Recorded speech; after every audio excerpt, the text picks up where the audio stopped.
හොඳයි.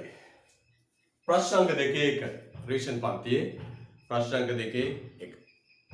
රයිට් කරමු. ආර්ථික විද්‍යාවේදී භූමිය යන සංකල්පය හඳුනාගෙන ඇත්තේ කෙසේදයි දක්වා එහි ලක්ෂණ ඉස්මතු කරමින් පැහැදිලි කරන්න. භූමිය සංකල්පය හඳුන්වා එහි ලක්ෂණ ඉස්මතු කරමින් පැහැදිලි කරන්න. පුතේ ආර්ථික විද්‍යාවේ භූමිය යන සංකල්පය හඳුන්වා එහි ලක්ෂණ මතු කරමින් පැහැදිලි කරන්න කියලා කියන්නේ. පුතේ මෙන්න මේකයි කතාව. භූමිය කියන්නේ මෙන්න මේක. අපි යන නිෂ්පාදන සාධක අතරින් එකක් භූමිය ශ්‍රමය ප්‍රාග්ධන ව්‍යවසායක නිෂ්පාදන සාධක අතර ඒකේ පළවෙනි එක තමයි භූමිය. පුතේ භූමිය කිව්වේ මෙන්න මේකයි. මොකද්ද? භාණ්ඩ හා සේවා නිෂ්පාදනයේට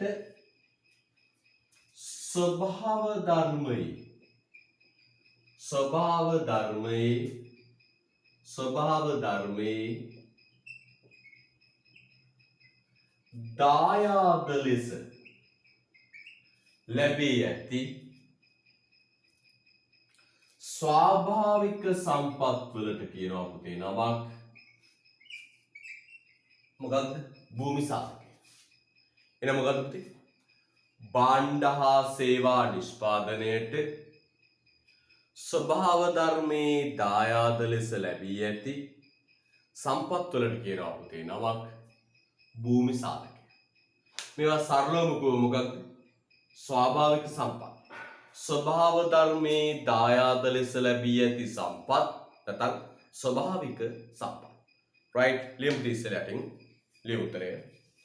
භාණ්ඩ හා සේවා නිෂ්පාදනය සඳහා භාණ්ඩ හා සේවා නිෂ්පාදනය සඳහා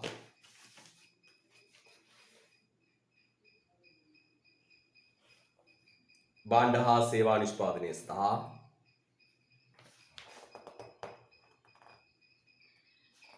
යොදාගත හැකි භාණ්ඩ හා සේවා නිෂ්පාදනය සඳහා යොදාගත හැකි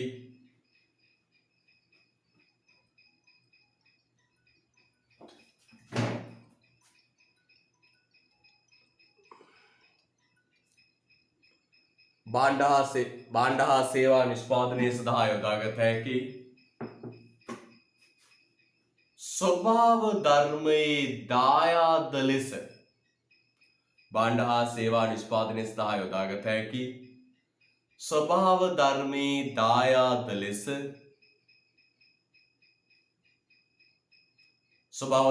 දායාද ලෙස ලැබී ඇති ස්වභාව ධර්මයේ දායාද ලෙස ලැබී ඇති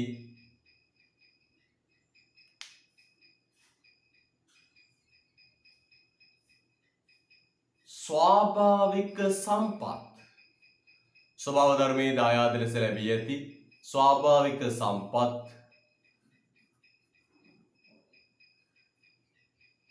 ස්වභාව ධර්මයේ දායාද ලෙස ලැබී ඇති ස්වාභාවික සම්පත්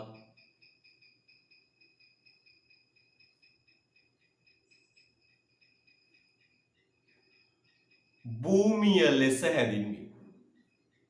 ස්වභාව ධර්මයේ දායාද ලෙස ලැබී ඇති සම්පත් භූමිය ලෙස හැඳින්වේ. භූමිය ලෙස හැඳින්වේ. හරි. ආයි කියන පුතේ භාණ්ඩ හා සේවා නිෂ්පාදනය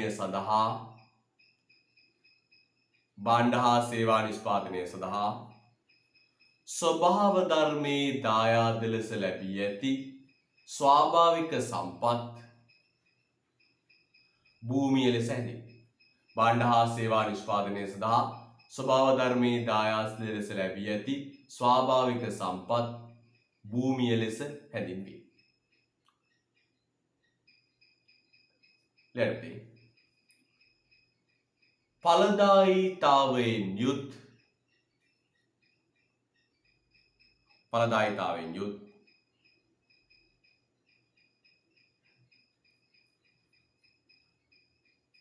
ඵලදායකතාවෙන් යුත් ස්වාභාවික සම්පත් සියල්ල ඵලදායකතාවෙන් යුත් ස්වාභාවික සම්පත් සියල්ල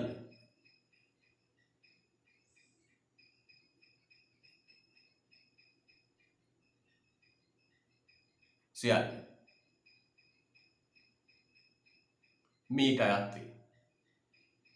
ඵලදායකතාවෙන් යුත් ස්වාභාවික සම්පත් සියල්ල මීට අයත් වේ.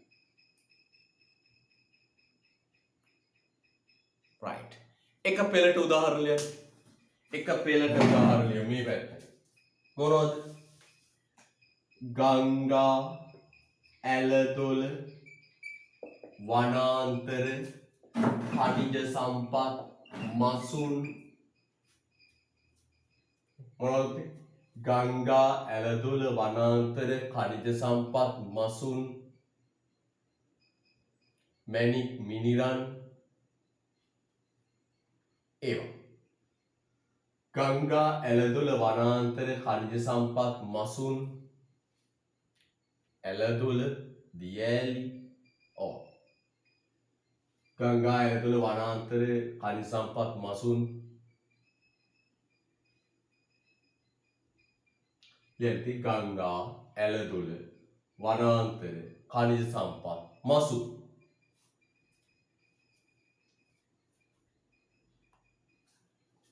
ඔන්න පුතේ ස්වභාවික සම්පත් භූමි සාධකය. හරිද? right. ලියන්න පුතේ යටින් භූමි සාධකය සතුව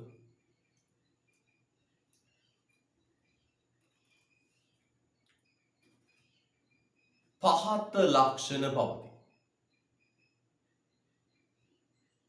භූමි සාධකයේ සතුව පහත ලක්ෂණ පවතී.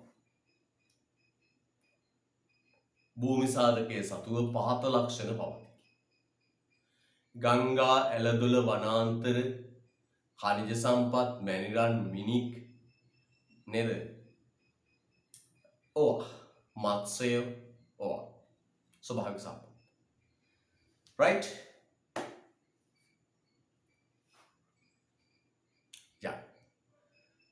භූමි සාධකයේ සතුව පහත ලක්ෂණ පවතී. පළවෙනි ලක්ෂණය ලියන්න පුතේ රෝමන් අංක 1. සැපයුම ස්වභාව ධර්මයා විසින් තීරණය කිරීම. රෝමන් අංක 1 ලියන්න පුතේ. සැපයුම ස්වභාව ධර්මයා විසින් තීරණය කිරීම. ලක්ෂණ කීපයක් ලියමු.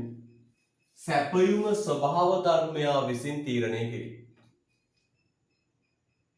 සැපයුම ස්වභාව ධර්මයා විසින් තීරණය කිරීම. සැපයුම ස්වභාව ධර්මයා විසින් තීරණය කිරීම. right. සැපයුම ස්වභාව ධර්මයා විසින් තීරණය කිරීම. right. මේ අහන්න මේ යම් රටකට හිමිවන ස්වාභාවික සම්පත් ප්‍රමාණය. ස්වාභාවික සම්පත් ප්‍රමාණය නැත්නම් භූමි සාධකයේ ප්‍රමාණය කොතරම්ද කියන එක තීරණය කරන්නේ ස්වභාව ධර්මය. කොච්චරක්ද කියන එක තීරණය කරන්නේ කවුද පුතේ? ස්වභාව ධර්මය. ඒක මතක තියාගන්න. රටකට හිමිවන ස්වාභාවික සම්පත් ප්‍රමාණය කොච්චරයිද කියලා තීරණය කරන්නේ කවුද පුතේ? ස්වභාව ධර්මය. ස්වභාවධම තීරණය. ස්වභාව. නම් කියන මොකක්ද? රටකට හිමිවන භාණ්ඩ හා සේවා ප්‍රමාණය කොච්චරක්ද කියලා තීරණය කරන්නේ කවුද පුතේ? ස්වභාවධම. ස්වභාවධම තීරණය කරන්නේ. දැන් අපේ රටට ගංගා මෙච්චරයි, භූමිය 65610යි නේද? පස මෙච්චරයි, දියඇලි මෙච්චරයි, වනාන්තර මෙච්චරයි තීරණය කරන්නේ කවුද පුතේ? ස්වභාවධම. හැබැයි අනිත් සාධක නම් පුතේ මිනිහට හදාගන්න පුළුවන්. දැන් ප්‍රාග්ධනය මිනිහට හදාගන්න පුළුවන්. ශ්‍රම සම්පත මිනිසාට නිර්මාණය කරන්න පුළුවන්. නේද? හැබැයි පුතේ මේ භූමි සාධකය සෝබා දහම විසින් නිපදවලා සෝබා දහම දීපු සාධකය. එහෙනම් ඒකයි කිව්වේ පුතේ මොකක්ද? සැපයුම ස්වභාව ධර්මයා විසින් තීරණය කිරීම. හරිද? right. දෙවෙනි එක ලියන්න පුතේ. දෙවෙනි එක ලියන්න. බදු කුලියක් උපයාගත හැකි වී. බදු කුලියක් උපයාගත හැකි වීම. දෙවෙනි ලක්ෂණ ලියන්න. බදු කුලියක් උපයාගත හැකි වීම.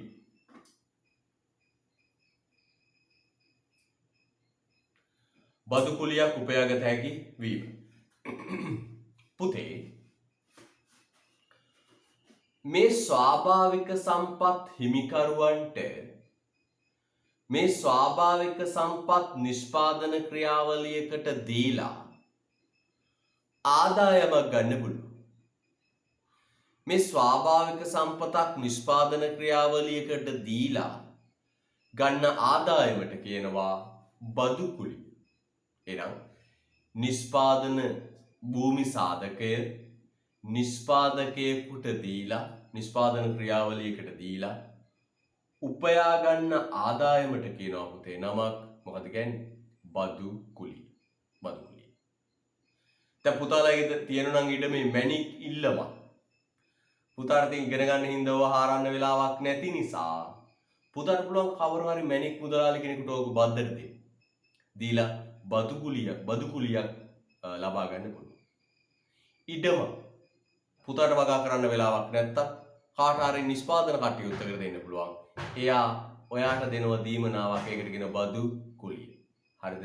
right. තුන්වෙනි ලක්ෂණය ලියන්න පුතේ. සංචලනය කළ නොහැකි වීම. සංචලනය කළ නොහැකි වීම.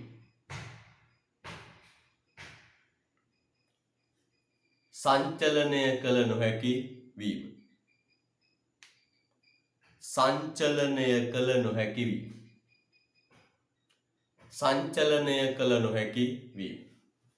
පුතේ සංචලනය කළ නොහැකි වීම. මේ භූමි සාධකය පුතේ සංචලනය කරන්න බෑ. නිල්වලා ගඟ කොහාටවත් ගෙනියන්න බෑ.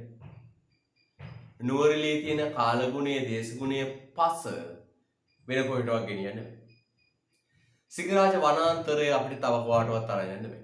මේ ස්වභාවික සම්පත් පුතේ සංචලනය කරන්නට බෑ. දැන් අනෙක් සම්පත් ගත්තම ශ්‍රමිකයෝ ප්‍රාග්ධනවත්කම් සංචලනය කරන්න පුළුවන්. නේද? ලොරියක් ගෙනාව මිනිස්සු ටික පටව ගත්ත ගෙනිච්චා.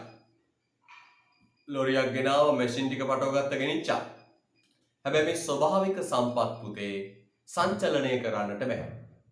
එහෙම ගෙනියාමේ හැකියාවක් නැහැ. තේරෙනව නේද? right. ඊළඟ ස්වාභාවික සම්පත් සංචලනය කළ නොහැකි වීම. ඊළඟ ලියන්න පුතේ. සමජාතීය සාධකයක් නොවීම.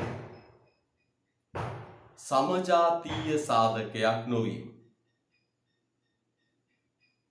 සමජාතීය සාධකයක් නොවීම.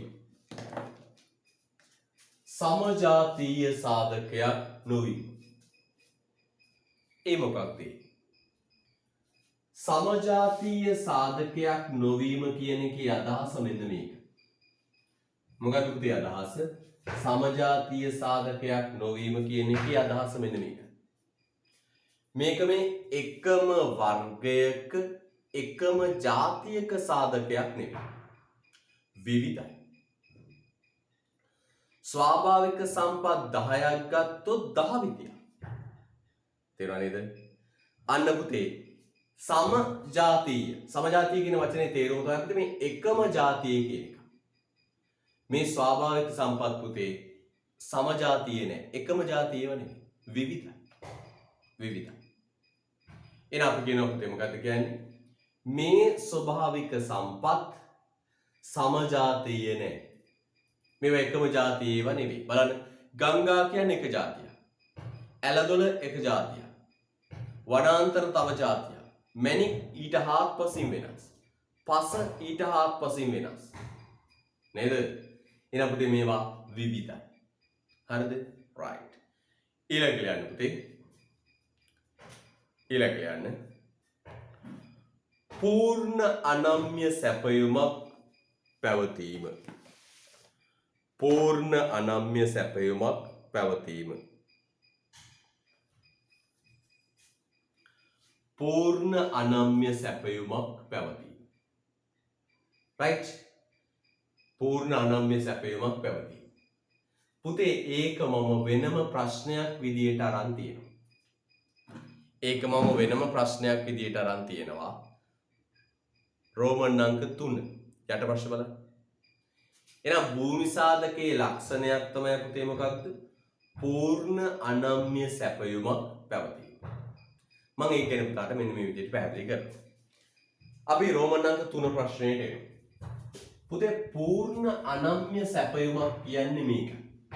දැන් පුතා නම්‍යතාවය එහෙම දන්නවනේ නේද? නම්‍ය කියන්නේ මොකක්ද? නම්‍ය සැපයුම කියන්නේ මොකක්ද? වෙනස් වෙනවා කියන එක. නම්‍ය සැපයුම කියන්නේ වෙනස් වෙන සැපයුම. හොඳට බලන්න. සැපයුම වෙනස් වෙනවා. ඒ කියන්නේ සපයන ප්‍රමාණය අඩු වැඩි වෙනවා. අනම්‍ය සැපයුම කියන්නේ අඩුවෙන් සැපයුම. සැපයුම වෙනස් වෙන ප්‍රමාණය අඩුයි. අනම්‍ය සැපයුම කියන්නේ සපයන ප්‍රමාණය, පවතින ප්‍රමාණය වෙනස් වෙනවා අඩුයි. තව වචනයක් දාන්න. පූර්ණ අනම්‍ය සැපයුම. ඒ කියන්නේ මොකද? පොඩ්ඩක්වත් සැපයුම වෙනස් වෙන්නේ නැහැ කියන්නේ.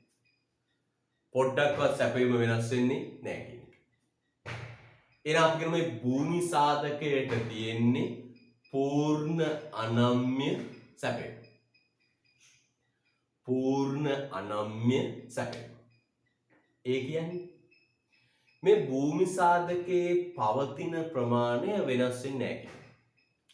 එතකොට පුතේ බලන්න හොඳට යම් රටකට හිමි ස්වාභාවික සම්පත් ප්‍රමාණය කොච්චරක්ද කියලා තීරණය කරන්නේ සබාදහම. සබාදහම. නේද? යම් රටකට අයිති වෙන ස්වාභාවික සම්පත් ප්‍රමාණය කොච්චරක්ද කියලා තීරණය කරන්නේ සබාදහම.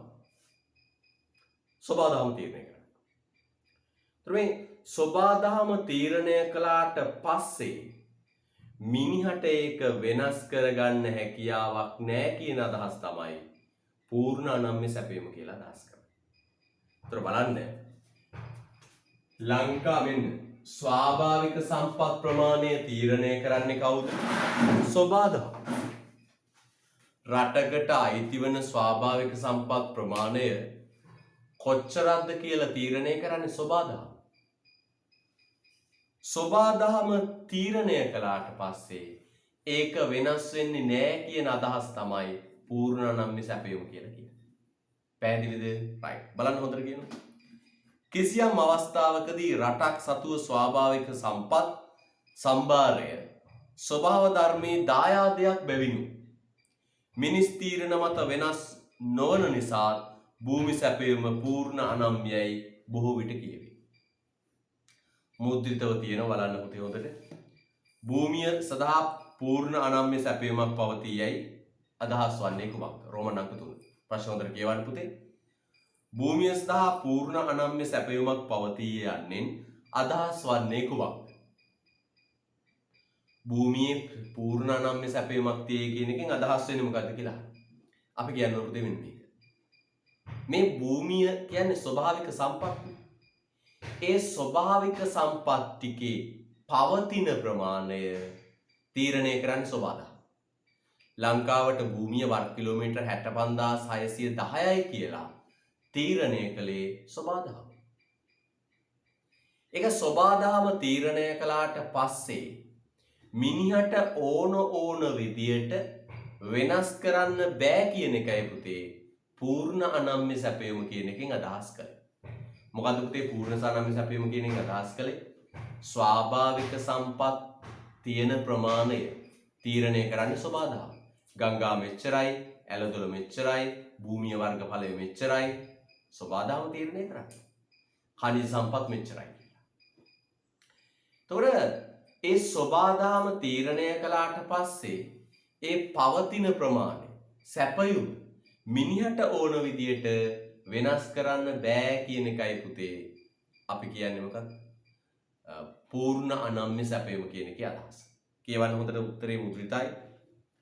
කිසියම් අවස්ථාවකදී රටක් සතුව ස්වාභාවික සම්පත් සම්භාරය කිසියම් අවස්ථාවකදී රටක් සතුව ස්වාභාවික සම්පත් සම්භාරය ස්වභාව ධර්මයේ දායාදයක් බැවින් මිනිස් තීරණ මත වෙනස් නොවන නිසා භූමි සාපේම පූර්ණ අනම්‍යයි බොහෝ විට කියවේ. ඉරියන් දින්න පුතේ. මිනිස් තීරණ මත වෙනස් නොවන නිසා highlight කරා. මිනිස් තීරණ මත වෙනස් නොවන නිසා.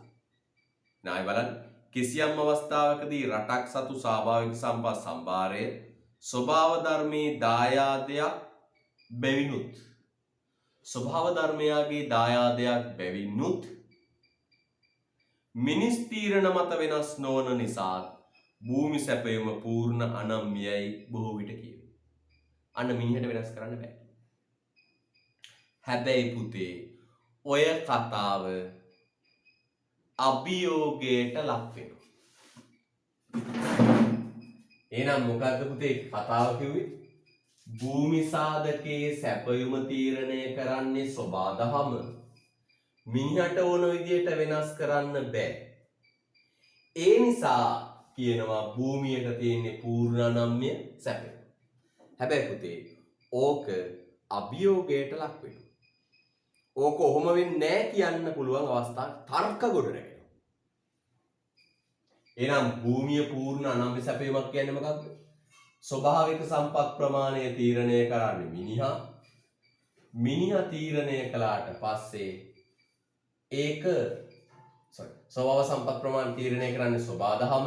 සබාදහම ස්වාභාවික සම්පත් ප්‍රමාණය තීරණය කළාට පස්සේ මිනිහට ඒක වෙනස් කරන්න බෑ කියන එකයි පුතේ භූමි සාධකයේ අදහස. පැහැදිලිද? right. හැබැයි පුතේ ඒක අභියෝගයට ලක්වන අවස්ථා දෙකක් තියෙනවා. මේ බලන්න අවස්ථා දෙක. පුතා ඊයේ දැක්ක මොකක්ද? අපේ රටේ මන්නාරම් ද්‍රෝණි මොකක්ද අඳුරගෙනද? අලුතෙන් ඛනිජ සම්පත් හොයාගෙන. ඊයේ ඔබ බැලුවා නම් ප්‍රවෘත්ති විකාශය මොකක්ද දැක්කේ? මන්නාරම් ද්‍රෝණියේ අපේ රටේ ස්වාභාවික ගෑස් සහ කන්ජ තෙල් සොයාගත්තා කියලා කයින් තෙල් බාර ඇමතිවරයා ප්‍රකාශයක් කළා. දැන් මොකෝ වෙන්නේ එතකොට? පුතේ මේ පොළව යට තියෙන ස්වාභාවික සම්පත් ප්‍රමාණය කොච්චරක්ද කියලා අපි දන්නේ නැහැ. සමහරට පුතා මේ අවස්ථාවේ පුටුව තියන් ඉන්න තැන මහා මැණික් කිල්ලමක් තියෙන්න පුළුවන්. මහා රත්රන් නිදියක් මේ පොළව යට තියෙන්න පුළුවන්. තේරුණාද? අන්න පුතේ ස්වාභාවික භූමිය කියලා අපි දැනට අඳුනගෙන ඉන්නේ දැනට හොයාගත්ත ටික විතරයි. දැනට තියේ කියලා දන්න ටික විතරයි. ඒතර අලුතෙන් සොයා ගැනීම කළාම ස්වාභාවික සම්පත් භූමි සාධකයේ සැපයුම පවතින ප්‍රමාණය මොකද වෙන්නේ? වැඩි වෙනවනේ. අන්න තබියෝගේ. එහෙනම් කියන මොකක්ද? භූමි සාධකයෙන් දැනට තියෙන ප්‍රමාණය තමයි පුතේ අපි දන්නේ. හැබැයි මේ පොළව යට තවත් කොච්චරක් නම් ස්වාභාවික සම්පත් තියෙන්න පුළුවන්. පුතා ඔය පුටුව තියන් ඉන්නේ මහා මැණික් කිල්ලමක් උඩ වෙන්න පුළුවන්. හාද? මහා රත්රන් නිදියක් උඩ වෙන්න පුළුවන්. අන්න පුතේ මේ පොළව යට තියෙන ස්වාභාවික සම්පත් පරිේෂණ කරලා අඳුන ගන්න හරිද? අඳුන ගන්න ස්වාභාවික සම්පත් සැපයීම වැඩි වෙනවා. ස්වාභාවික සම්පත් සැපයීම වැඩි වෙනවා. අන්න කතාව. කියන මේ බබුදේ. නමුත් පහත හේතුන් මත මෙම ප්‍රකාශය අභියෝගයට ලක් කෙරේ. වරින් වර සිදු කරන නව සොයා ගැනීම අනුව ස්වාභාවික සම්පත් සම්භාරයේ සංයුතිය වෙනස් විය හැකියි. වැඩි වෙන්න පුළුවන්. උදාහරණයක් ලියන්න පුතේ අපි උදාහරණයක් ලියමු. ශ්‍රී ලංකාවේ මන්නාරම් ප්‍රදේශයේ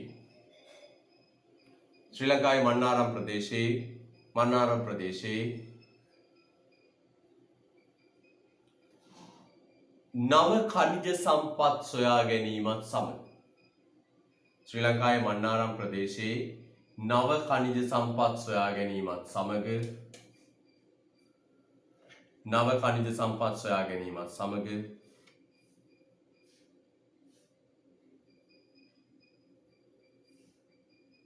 නව ඛනිජ සම්පත් සොයා ගැනීමත් සමග භූමි සාධකයේ සැපයුම වැඩි. නව ඛනිජ සම්පත් සොයා ගැනීමත් සමග භූමි සාධකයේ සැපයුම වැඩි. ශ්‍රී ලංකාවේ මන්නාරම් ප්‍රදේශයේ නව ඛනිජ සම්පත් සොයා ගැනීමත් සමග භූමි සාධකයේ සැපයුම වැඩි. අන්න.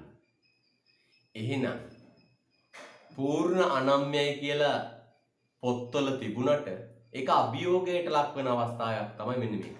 අලුතෙන් හොයාගන්නකොට වැඩි. හරිද? අලුතෙන් හොයාගන්නකොට වැඩි. දෙක. එයා පැත්තට ස්වාභාවික සම්පත් ක්ෂය වීම. දෙවෙනි පුතේ බලන්න හොඳට. මේ ස්වාභාවික සම්පත් පාවිච්චි කරන්නේ අවසන් වෙනවා. දැන් පුතාට අපි කිව්වා මොකද්ද? පාවිච්චි කරන්නේ ඉවර වෙන ස්වාභාවික සම්පත් වලට මොකුත් කියන්නේ මොකද්ද? ප්‍රතිස්ථාපනය කළ නොහැකි ස්වාභාවික සම්පත්.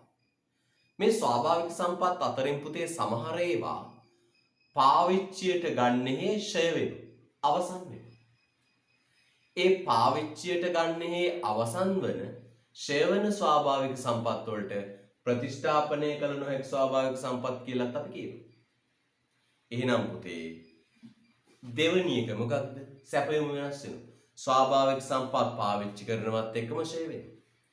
නේද? බෝගල පතලේ මිනිරන් ගන්න හේ ඉවර වෙනවා. එතකොට සැපයුම අඩු වෙනවා.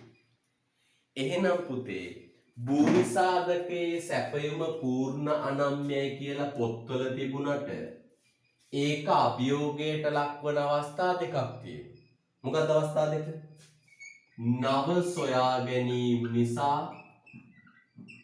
නව සොයා ගැනීම නිසා සැපයුම වැඩි වෙනවා. නව සොයා ගැනීම නිසා සැපයුම වැඩි වෙනවා.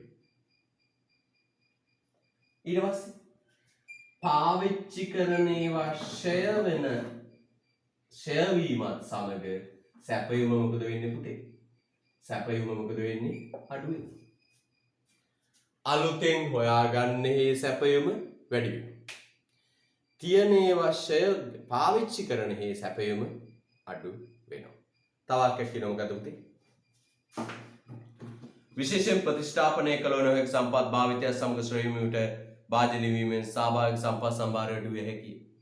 අර ප්‍රතිස්ථාපනය කරන්න බැරි ස්වාභාවික සම්පත් පාවිච්චි කරන්නේ හේ ෂය වෙනවා. ෂය වෙනවත් එක්කම පුතේ මොකෝ වෙන්නේ? අවසන් වෙලා යනවා. හරිද? right.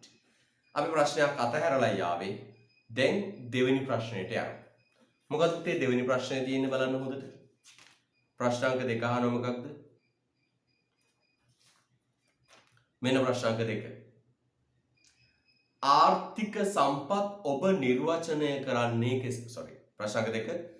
ප්‍රතිස්ථාපනය කළ හැකි සම්පත් හා ප්‍රතිස්ථාපනය කළ නොහැකි සම්පත් අතර වෙනස උදාහරණ සහිතව පෙන්වන්න.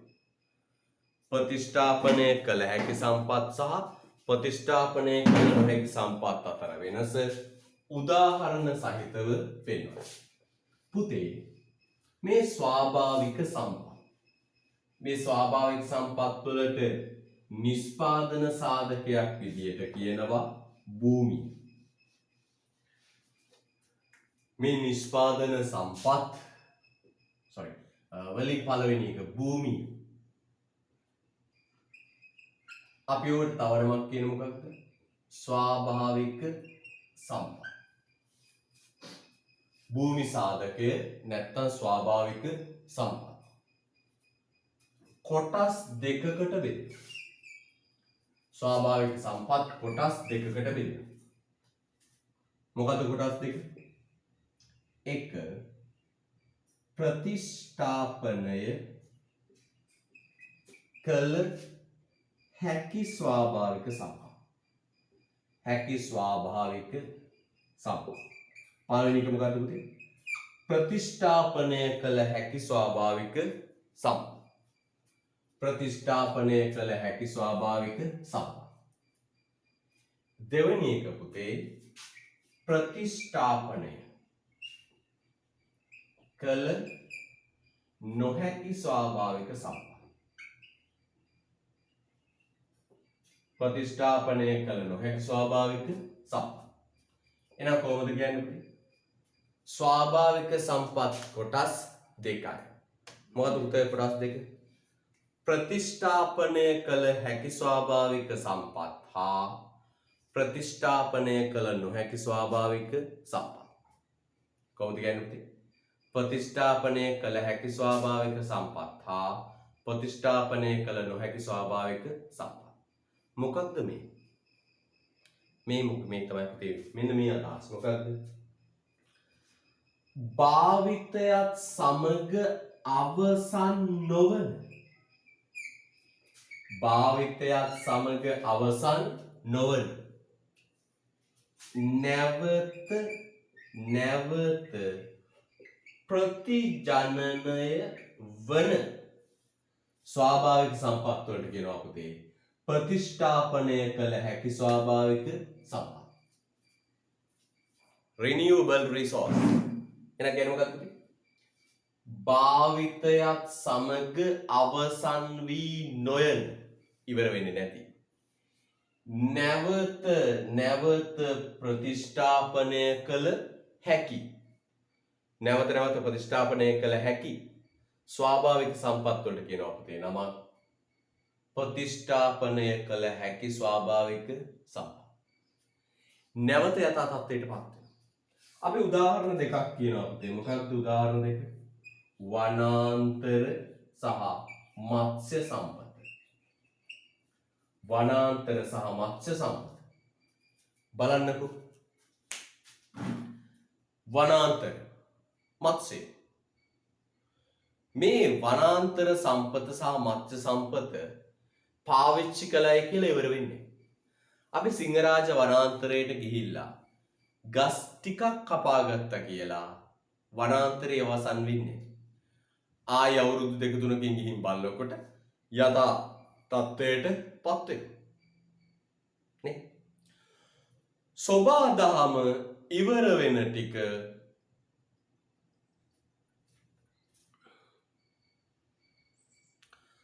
සෝබාදහම ඉවර වෙන ටික ප්‍රතිජනනය කරනවා. සෝබාදහම ඉවර වෙන ටික ප්‍රතිජනනය කරනවා. අන්න බලන්න මොකක්ද කියන්නේ? භාවිතයත් සමග අවසන් වෙන්නේ නැති. හරිද? නැවත වර්ධනය වන ප්‍රතිජනනය වන ස්වාභාවික සම්පත් වලට කියනවා ප්‍රතිස්ථාපනය කළ හැකි ස්වාභාවික සම්පත්. මේ ඔබට ඉවර වෙන්නේ නැහැ. මේ ඉවර වෙන්නේ. නැවත වර්ධනය වෙනවා. බලන්න වනාන්තරයකට ගිහින් ගස් ටිකක් කපාගත්ත කියලා වනාන්තර සම්පත අවසන් වීමක් සිදු වෙන්නේ. නැවත දලුලා ලියලා වැඩෙනවා. ටිවිච් තත්ත්වයටපත් වෙනවා. මත්ස්‍ය සම්පත බලන්න. සාගරයේ මසු සමහර දවසට උදේ මොකක්ද? සමහර දවසට උදේ මාළු අලෙවි කරන තැනට ගියාම අර දීවර වරායට ගියාම පුදුම හිතෙනවා. මාළු කඳු ගොඩ ගහලා තියෙනවා. අපිට බයයි මේ මාළු සම්පත ඉවර වෙයිද? ඉවර වෙන්නේ නැහැ පුතේ. සෝබාදහම නැවත තිබිච්ච තත්ත්වයට පත් කරනවා.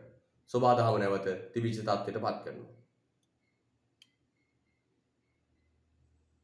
හරිද? right. හොඳයි. සෝබාදහම යථා තත්ත්වයට පත් කරනවා. එනම් පුතේ අපි කියමු ප්‍රතිස්ථාපනය කළ හැකි සම්පත් කියන්නේ නෝ. ප්‍රතිස්ථාපනය කළ නොහැකි සම්පත් කියන්නේ මෙන්න මේක පුතේ. භාවිතයත් සමග අවසන් වන නැවත නැවත වර්ධනය නොවන. කොහොමද කියන්නේ? භාවිතයත් සමග අවසන් වන නැවත නැවත වර්ධනය නොවන ස්වාභාවික සම්පත් වලට කියනවා පුතේ නම ප්‍රතිස්ථාපනය කළ නොහැකි ස්වාභාවික සම්පත්. මොනවද පුතේ උදාහරණ? ගල් අඟුරු, මිනිරන්, යපස්, කංජ තෙල්. මේවා පුතේ ගන්න හේවර වෙන. දැන් කියනවනේ නේද? කංජ තෙල් පුතේ මේ පොළොවට තියෙනවා අරගෙන තව ඉතුරු වෙලා තියෙනවා කියන්නේ අවුරුදු 25කට විතර අඩු කාලයකට. ඇයි? ඉවරනේ. නැවත රීජෙනරේට් වෙන්නේ. නැවත වර්ධනයක් සිද්ධ වෙන්නේ නැහැ. එහෙනම් අපි කියමු භාවිතයත් සමග අවසන් වී යන නැවත නැවත වර්ධනය නොවන ස්වාභාවික සම්පත් ප්‍රතිස්ථාපනය කළ නොහැකි ස්වාභාවික සම්පත් වේ. right? අපි ලස්සන දෙමු. clear getting ප්‍රතිස්ථාපනය කළ හැකි සම්පත් යනු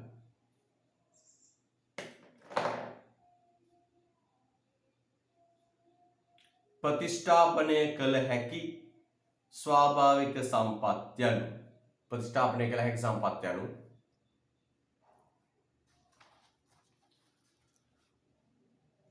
භාවිතය නිසා අහිමි වී නොයන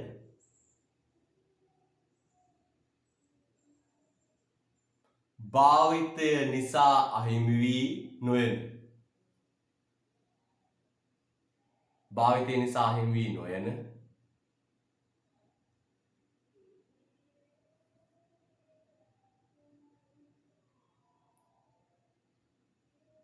නැවත නැවතත් ප්‍රයෝජනයට ගත හැකි. මම ආයි කියන්න පුතේ. ප්‍රතිස්ථාපනය කළ හැකි සම්පත් යනු භාවිතය නිසා අහිමි වී නොයන නැවත නැවතත් ප්‍රයෝජනයට ගත හැකි. නැවත නැවතත් ප්‍රයෝජනයට ගත හැකි. වරහණක් කරේ රතු වෙනතර ගන්න. රතු වෙනන වචන මේ වචන ලියන්න. ප්‍රතිජනනය වන භාවිතය නිසා අහිමි වී නොයන නැවත නැවතත් ප්‍රයෝජනයට ගත හැකි වරහණ තුල යන්න ප්‍රතිජනනය වන වරහණ වහන්න ප්‍රතිජනනය වන ස්වාභාවික සම්පත් වේ. ප්‍රතිජනනය වන වරහන් මෙහෙලා සාමාන්‍ය පැන අතර ගන්න ස්වාභාවික සම්පත් වේ. ස්වාභාවික සම්පත් වේ.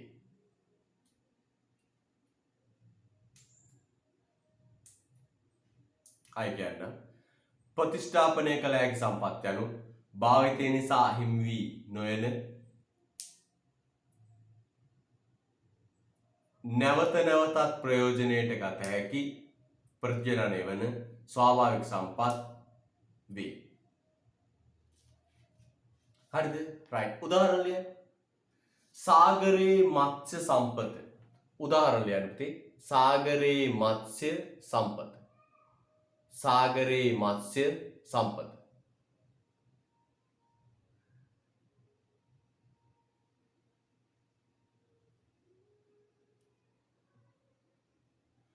සාගරයේ මත්ස්‍ය සම්පත. වන සම්පත. වන සම්පත. සාගරයේ මත්ස්‍ය සම්පත වන සම්පත. මම අහන පුතාගෙන් ප්‍රශ්නයක්. මත්ස්‍ය සහ වනාන්තර කියන්නේ ගස්කොළන් විද්‍යාවට අනුව සජීවීද අජීවීද? දැන් සිංහල භාෂාවට අනුව එකක් විද්‍යාවට අනුව මහන්. ගස්කොළන් සහ මත්ස්‍ය සත්තු විද්‍යාවට අනුව ජීවීද අජීවීද? ජීවී නේ. සජීවී සම්පත්. අන්න මේවට කියනවා තව නමක් පුතේ මේවා සජීවී සම්පත්. මේවා වර්ධනය වෙනව වැඩෙනව. මේවට කියන මොන සම්පත් කියලාද මගේ පුතේ? සජීවී සම්පත්. ලියන්න යටි පුතේ. යටි ලියන්න.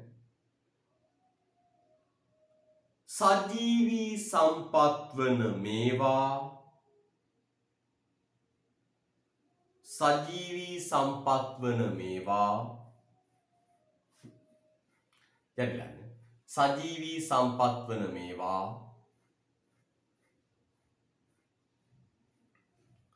සජීවී සම්පත් වන මේවා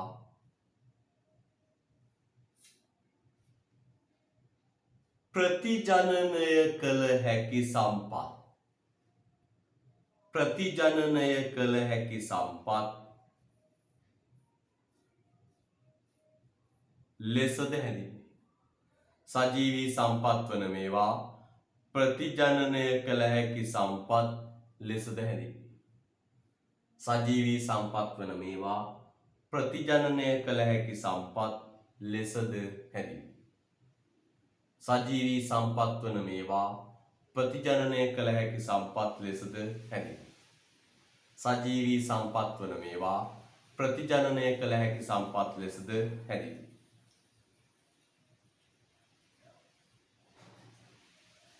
සජීවී සම්පත් වන මේවා ප්‍රතිජනනය කළ හැකි සම්පත් ලෙසද හැඳින්වේ. සජීවී සම්පත් වන මේවා ප්‍රතිජනනය කළ හැකි සම්පත් ලෙසද හැඳින්වේ. Right. හොඳයි හොඳ උස්පක් ගන්න.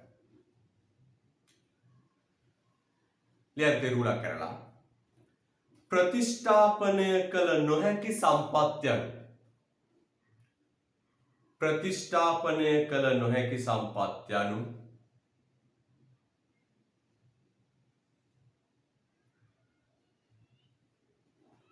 ප්‍රතිස්ථාපනය කළ නොහැකි සම්පත් යනු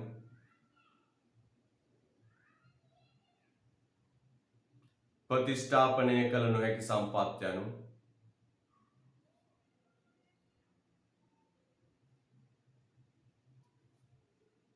ප්‍රතිස්ථාපනය කළ නොහැකි සම්පත් යනු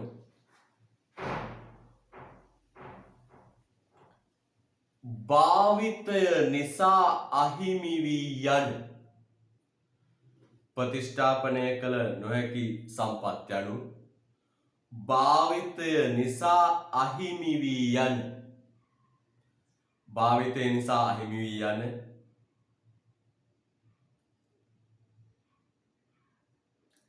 ස්වභාව ධර්මයා විසින් භාවිතය නිසා අහිමි වී යන ස්වභාව ධර්මයා විසින්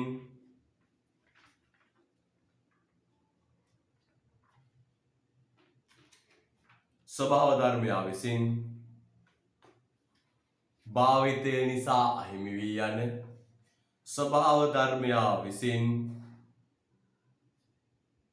රතු බැන අතර ගන්න පුතේ ප්‍රතිජනනය නොකරන ස්වභාව ධර්මයා විසින් ප්‍රතිජනනය නොකරන ප්‍රතිජනනය නොකරන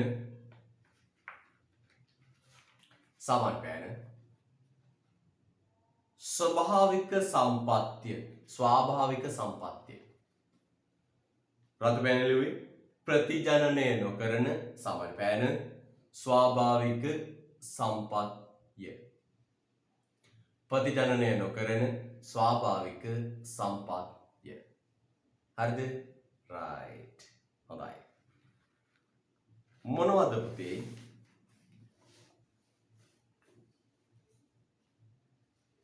මොනවද උදාහරණ භාවිතය සමග අවසන් වී යන බලන්න භාවිතය නිසා හිමි වී යන ස්වභාව ධර්මය විසින් ප්‍රතිජනනය නොකරන ස්වාභාවික සම්පත්තිය උදාහරණ ලියන්න පුතේ මොනවද ලියන්න khනිජ තෙල් ගල් අඟුරු යපස් ගල් අඟුරු යපස්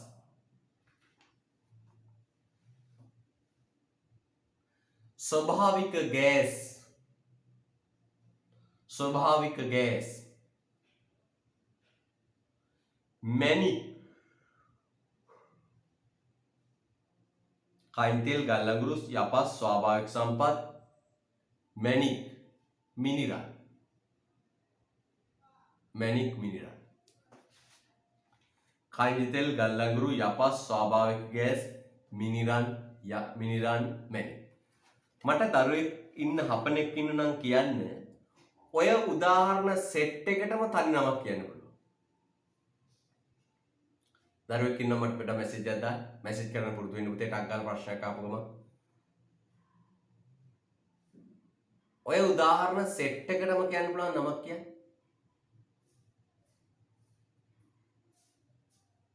ඔව් ආජීවී සම්පත් කියන්න පුළුවන් තව නමක් උදාහරණ ටික මට කියන්න බොහොම හොඳයි බොහොම හොඳයි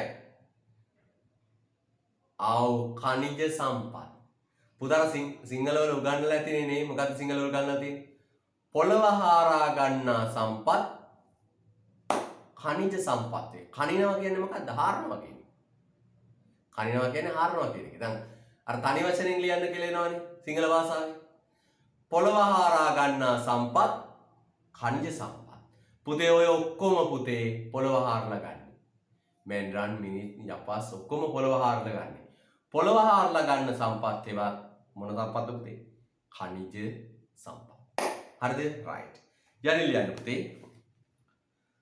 අජීවී සම්පත් වන මේවා අජීවී සම්පත් වන මේවා අජීවී සම්පත් වන මේවා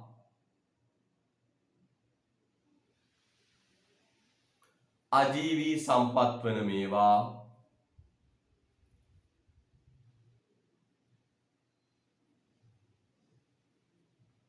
ප්‍රතිජනනය කළ නොහැකි සම්පත් යනුවෙන් දැනෙන්නේ අජීවී සම්පත් වන මේවා ප්‍රතිජනනය කළ නොහැකි සම්පත් යනුවෙන් දැනෙන්නේ අජීවී සම්පත් වන මේවා ප්‍රතිජනනය කළ නොහැකි සම්පත් යනුවෙන්ද හැඳින්වේ අජීවී සම්පත් වන මේවා ප්‍රතිජනනය කළ නොහැකි සම්පත් යනුවෙන්ද හැඳින්වේ හොඳයි අජීවී සම්පත් වන මේවා ප්‍රතිජනනය කළ නොහැකි සම්පත් යනුවෙන්ද හැඳින්වේ හරි නේද පුතේ අජීවී මේවා වර්ධනය වීමක් සිද්ධ වෙන්නේ නැහැ හරි නේද පුතේ හරි අපි යන් ඊළඟ ප්‍රශ්නෙට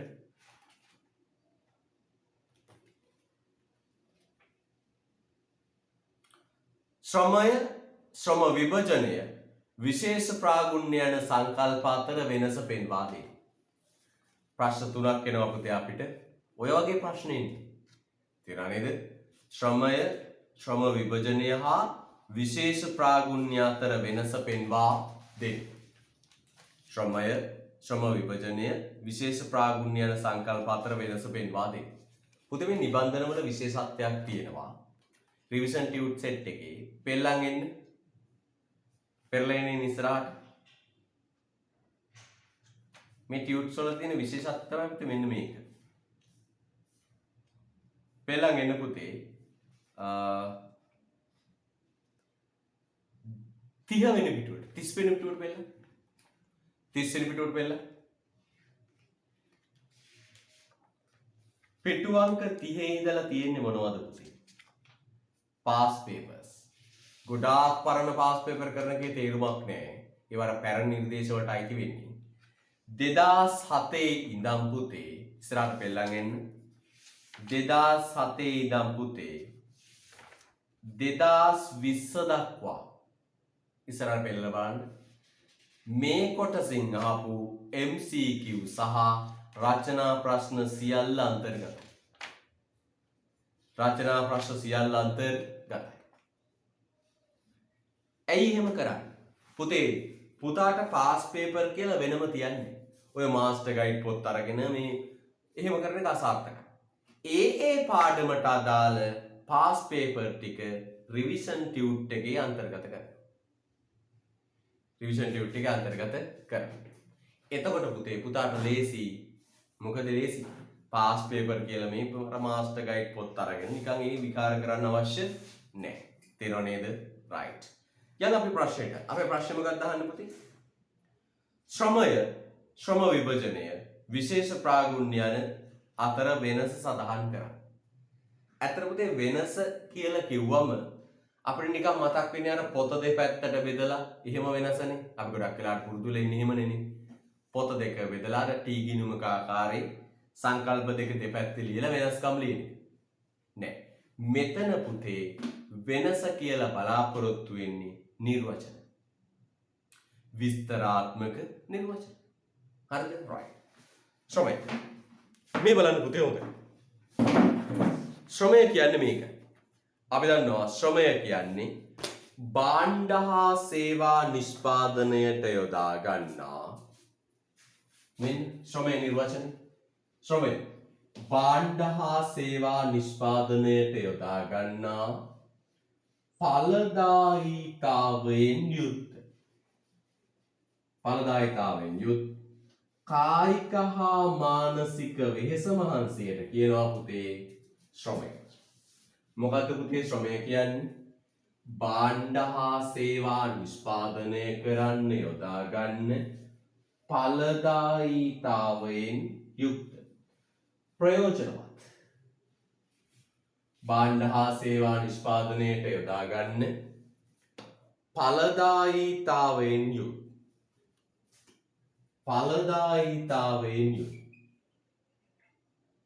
කායික හා මානසික වෙහෙස මහන්සියට කියනවා පුතේ නම ශ්‍රමය.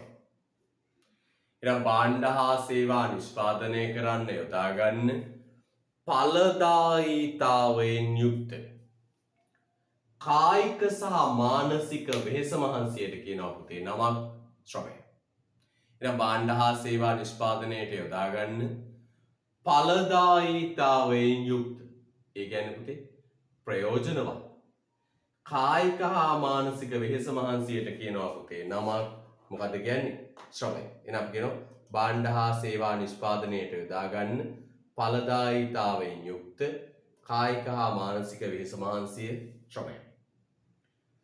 පුතේ ශ්‍රමය නිර්වචනයේදී මෙන්න මේවා ලියවෙන්න ඕනේ.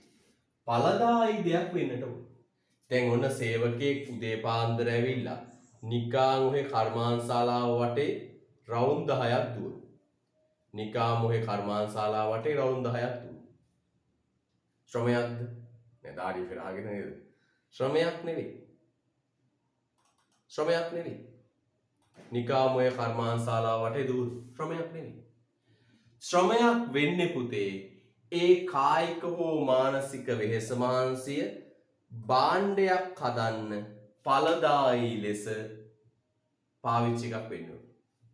භාණ්ඩයක් හදන්න ඵලදායී ලෙස ප්‍රයෝජනයට ගත් එකක් වෙන්න ඕනේ. පැහැදිලිද? ඵලදායී ලෙස ප්‍රයෝජනයට ගත් දෙයක් වෙන්න ඕනේ. හරිද? right. yeah. ලියන්න යටින් මේව කියන මොකක්ද? ශ්‍රමය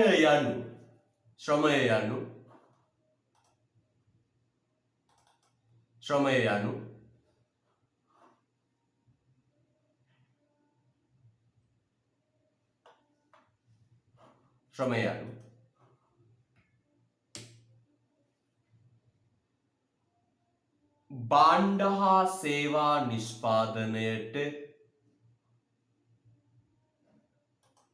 භාණ්ඩ හා සේවා නිෂ්පාදනයට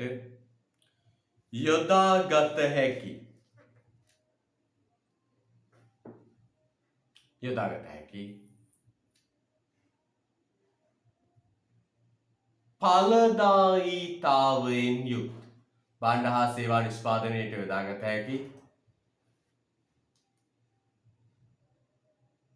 භාණ්ඩ හා සේවා නිෂ්පාදනයට යොදාගත හැකි ඵලදායීතාවයෙන් යුත් භාණ්ඩ හා සේවා නිෂ්පාදනයට යොදාගත හැකි ඵලදායීතාවයෙන් යුත්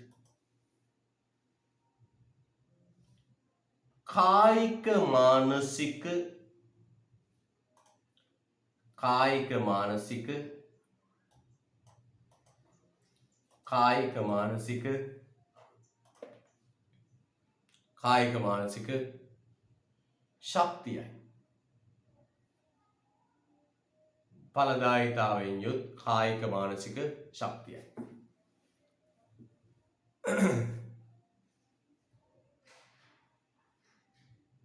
කායික මානසික ශක්තියයි. එනම් කියන මොකද්ද පුතේ? ශ්‍රමය යනු භාණ්ඩ හා සේවා නිෂ්පාදනයට යොදාගත හැකි සියලුම ඵලදායීතාවයෙන් යුත් කායික හා මානසික ශක්තියයි. එතන බලද්දී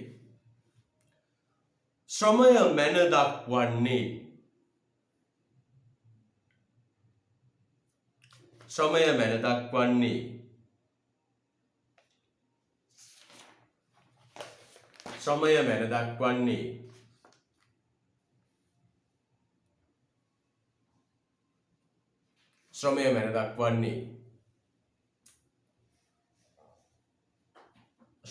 දක්වන්නේ ශ්‍රම කාලය මගින්. ශ්‍රමය මැන දක්වන්නේ ශ්‍රම කාලය මගින්. ශ්‍රමය මැන දක්වන්නේ ශ්‍රම කාලය මගින්. ශ්‍රමය මැන දක්වන්නේ ශ්‍රම කාලය මගින්. ශ්‍රමය මැන දක්වන්නේ ශ්‍රම කාලය මගින්. එහෙනම් පුතේ ශ්‍රමය කියන්නේ මොකක්ද? භාණ්ඩ හා සේවා නිෂ්පාදනයට යොදා ගන්න ඵලදායීතාවයෙන් යුක්ත කායික හා මානසික වෙහෙස මහන්සිය. කායික හා මානසික වෙහෙස මහන්සිය. හොඳයි. පුතේ මෙන්න මේකයි සිද්ධිය. ඊළඟට ආනෝ ශ්‍රම විභජනය. පුතේ ශ්‍රම විභජනය මං ඉස්සරහා ලොකුවට ප්‍රශ්නයක් විදිහට ගන්න. මෙතන කෙටි නිර්වචනයක් මම දෙන්නේ. හරිද? ශ්‍රම විභජනය මම ඉස්සරහා ලොකුවට කතා කරන එක ප්‍රශ්න ගණනාවක් ඇවිල්ලා තියෙන විභාගෙදී. නම් මෙතන අපි කෙටි නිර්වචනයකට යන්නේ. හරිද? අවශ්‍ය ප්‍රමාණයට. ශ්‍රම විභජනය කියන්නේ මේකයි. නිෂ්පාදන ක්‍රියාවලිය එක පුද්ගලයෙක් විසින් තනිව සිදු කරන්නේ නැතුව. නිෂ්පාදන ක්‍රියාවලිය එක පුද්ගලයෙක් විසින් තනිව සිදු කරන්නේ නැතුව නිෂ්පාදන ක්‍රියාවලිය කොටස් වලට බෙදලා ඒ කොටස් වලට සේවකයෝ යොදලා අවසාන භාණ්ඩය ලබා ගැනීමේ ක්‍රියාවලිය. මම මෙහෙම කියන්නම් පුතේ. අපි යම් මුලටම මේ ශ්‍රම විභජනය කියන එක හඳුන්වලා දෙන්නේ ඇඩම් ස්මිත්. කවුද ඇඩම් ස්මිත් කියන්නේ? 1776 ජාතීන්ගේ ධනය කියන පොත ලියපු An Inquiry into the Nature and Cases of Wealth of Nation කියන කෘතිය ලියපු ආර්ථික විද්‍යාවේ පියා. හරිද? right. එහෙනම් අපි කියන මොකද්ද පුතේ? මේ ජාතීන්ගේ ධනය කියන නැත්තම් ජාතීන්ගේ ධනයේ ස්වභාවය හා හේතු විමසීමක් කියන නැත්තම් ඉංග්‍රීසියෙන් කිව්වොත් An Inquiry into the Nature and Cases of Wealth of Nation කියන පොත ලියපු මේ ඇඩම් ස්මිත් තමයි පුතේ මෙන්න මේ ශ්‍රම විභජනය කියන ශිල්ප ක්‍රමය හඳුන්වලා දුන්නා. පැහැදිලිද? එහෙනම් මේ අපි ඉගෙන ගන්න යන්නේ ආර්ථික විද්‍යාව කියන්නේ ව්‍යාපාර අධ්‍යයනෙත් මේ උගන්වන්න ඕනේ. ව්‍යාපාර අධ්‍යයනය උගන්වුවට මතක තියාගන්න ඕන. ව්‍යාපාර අධ්‍යයනය සරලට කියන්න ඕනේ ඉගෙනුවට කමක් නැහැ. ඕක ඉකෝනෝම සංකල්පයක් හොඳේ. ඇඩම් ස්මිත්ගේ හඳුන්වා දීමක්. හරිද? ඒව කියලා කියන්න ඕනේ. අපේ දේවල් ඒවා හොඳේ. right. පුතේ ශ්‍රම විභජනය කියන්නේ මේකයි. දැන් ඇඩම් ස්මිත්ගේ උදාහරණයක් ගන්න. ඇඩම් ස්මිත් කියනවා මෙන්න මෙහෙම. කන් ඇන්දක් නිෂ්පාදනය කරන නිෂ්පාදන අධියර ඔක්කොම එක්කෙනෙක් කළොත් මෙන්න කන් ඇන්දක් නිෂ්පාදනය කරන කන් ඇන්ද එකක් තියෙනවනේ right නිෂ්පාදනය කිරීම එක ශ්‍රමිකයෙක් විදියට එක ශ්‍රමිකයෙක් කළොත් පරක් ශ්‍රමිකයාට එහෙ මෙහෙ ඇවිදීමට කාලයක් ගත ඒ නිසා ඇඩම් ස්මිත් කියනවා ඔය කංහැන්ද නිෂ්පාදනය කරන ක්‍රියාවලිය අධියරවලට බෙදා. කංහැන්ද නිෂ්පාදනය කරන ක්‍රියාවලිය අධියරවලට බෙදා. මෙන්න පළවෙනි අධියර කම්බි කෑලි අදාළ ප්‍රමාණයට කැපී. කම්බි කැපී. දෙවෙනි අධියර කංහැන්දේ යල වල සකස් කිරීම. ඔහොම තියෙන බොකොට්ටනේ. ඒක සකස් කරන්නේ කෙනෙක්. එහෙනම් කංහැන්දි වල සකස් කිරීම. අපි එහෙම ලියමු නේද? කංහැන්දි වල සෑදී. ඊළඟ අධියර කංහැන්දි වල සෑදී. ඊට පස්සේ පුතේ ඊළඟ ස්ටෙප් එක මොකක්ද? ඊළඟ ස්ටෙප් එක අර පස්සෝම රවුන්ඩ් කරලා මිටක් හදන්න ඕන. අල්ලන්න පුළුවන් විදිහට මිටක් සකස් කිරීම. දැන් කංගෙන්ද හරියද? නෑ පුතේ. දැන් මෙයා නවත්දී එහෙම. ඔන්නෝම කටු වගේ හිටිනවනේ. ඔන්නෝම දැන් ඔහම අර තලද්දි පොඩි කටු ඉතුරු වෙනවා. නේද? ඕක දාලා කන හැරුවොත් කනෙන් ලේනවා. එදා පොලිෂ් කිරීම. මේ මිට සෑදීම. ඊට පස්සේ පොලිෂ් කරනවා. පොලිෂ් කරලා ලස්සට මට සිලිටු කංහැන්දක් ඕනාව නිකන්. සකස්. අනේ ඇඩමිස්ට් කියනවා මේ එක පුද්ගලයෙක්ට කියලා ඔක්කොම කරගන්න එපා. කොහොමද කියන්නේ? එක පුද්ගලයෙකුට කියලා කංහැන්ද හැදීමේ ඔක්කොම දේවල් ටික කරගන්න එපා. සේවකයෝ ටික බෙදන්න. සේවකයෝ 10ක් දාන්න කම්බි කපන්න. සේවකයෝ 15ක් දාන්න වල සකස් කරන්න. සේවකයෝ 8 දෙනෙක් දාන්න මිට හදන්න. සේවකයෝ 5 දෙනෙක් දාන්න පොලිෂ් කරන්න. දැන් මොකෝ වෙන්නේ? දැන් ඔන්න වැඩ පටන් ගත්තා. මේ අය කම්බි කපලා මෙතෙන්ට දානවා. මේ අය වල හදලා මොකාර වල හදලා ටක් ගාලා මෙතෙන්ට දානවා. මේ අය අන්ඩර් අයි රවුන්ඩ් කරලා මේ මිට හදලා මෙතෙන්ට දානවා. පොලිෂ් කරලා එළියට. ඔන්නොහොම පුතේ භාණ්ඩයක් නිෂ්පාදනයට අදාළ සමස්ත නිෂ්පාදන ක්‍රියාවලිය එක පුද්ගලයෙකු විසින් සිදු නොකොට නිෂ්පාදන ක්‍රියාවලිය අධියරයන්ට බෙදා එක් අධියර වෙනුවෙන් සේවකයන් යොදවා අවසාන නිෂ්පාදනය ලබා ගැනීමේ ශිල්ප ක්‍රමයට කියනවා පුතේ නමක්.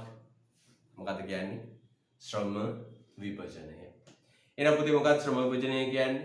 මෙන්න භාණ්ඩයක් නිෂ්පාදනයට අදාළ සමස්ත නිෂ්පාදන ක්‍රියාවලිය එක පුද්ගලයෙක් විසින් තනිව සිදු නොකොට.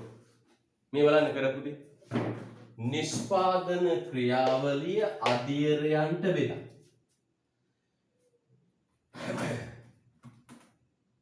නිෂ්පාදන ක්‍රියාවලිය අධියරයන්ට බෙදා. එක් අධියර වෙනුවෙන් සේවකයන් යොදවා අවසාන නිෂ්පාදනය ලබා ගන්න මේ ක්‍රමයට කියනවා ශ්‍රම විභජනය. පොඩ්ඩක් සල්ප දැන් බලන්න හොඳට.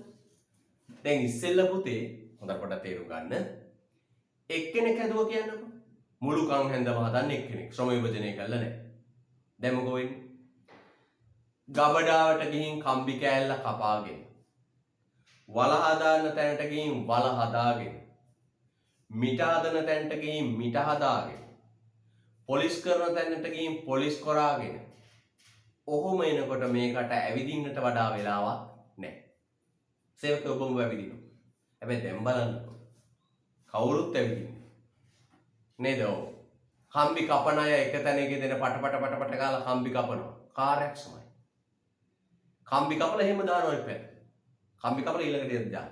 අනිත් අය ටක් ගාලා කම්බි වල හදලා ටක් ගාලා වල හදලා දාන්න. අනිත් අය අන්ඩර් රවුන්ඩ් කරනවා දානවා අන්ඩර් රවුන්ඩ් කරනවා දානවා අන්ඩර් රවුන්ඩ් කරනවා දානවා. අනිත් අය පොලිෂ් කරනවා දානවා.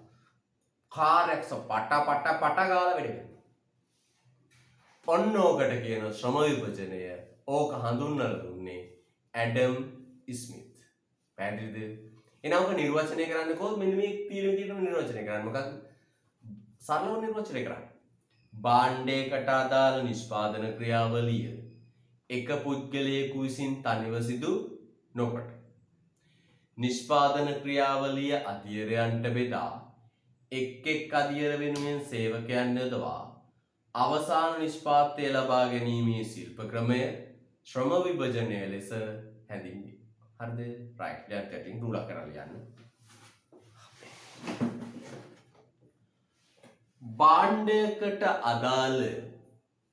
භාණ්ඩයකට අදාළ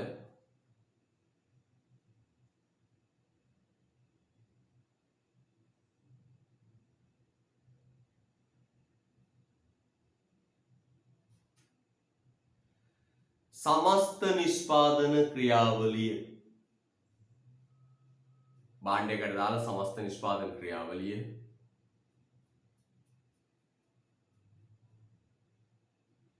භාණ්ඩයකට අදාළ समस्त निष्पादन क्रियावलिය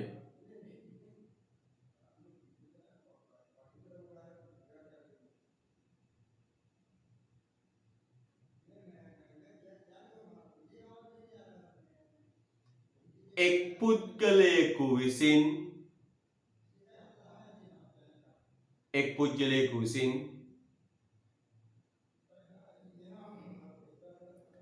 තනිව සිදු නොකොට භාණ්ඩයකට දාලා समस्त නිෂ්පාදන ක්‍රියාවලිය එක් පුද්ගලයෙකු විසින් තනිව සිදු නොකොට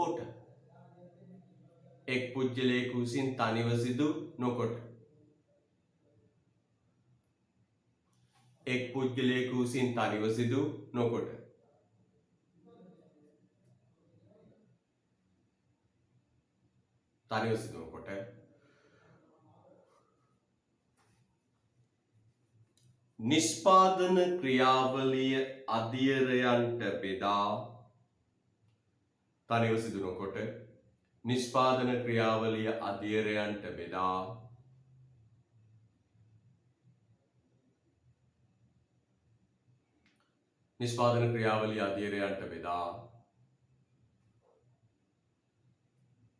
එක් අධීර වෙනුවෙන්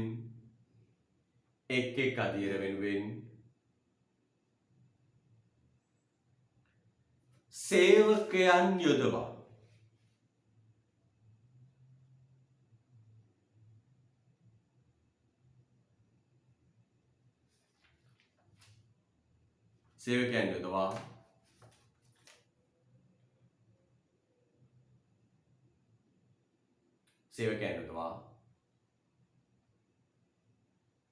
අවසාන නිෂ්පාදිතය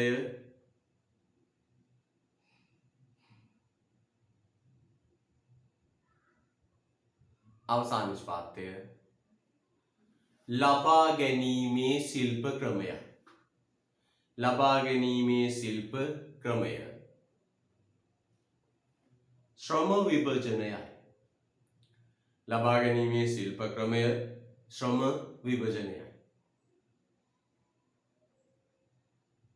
ශ්‍රම විභජනයයි.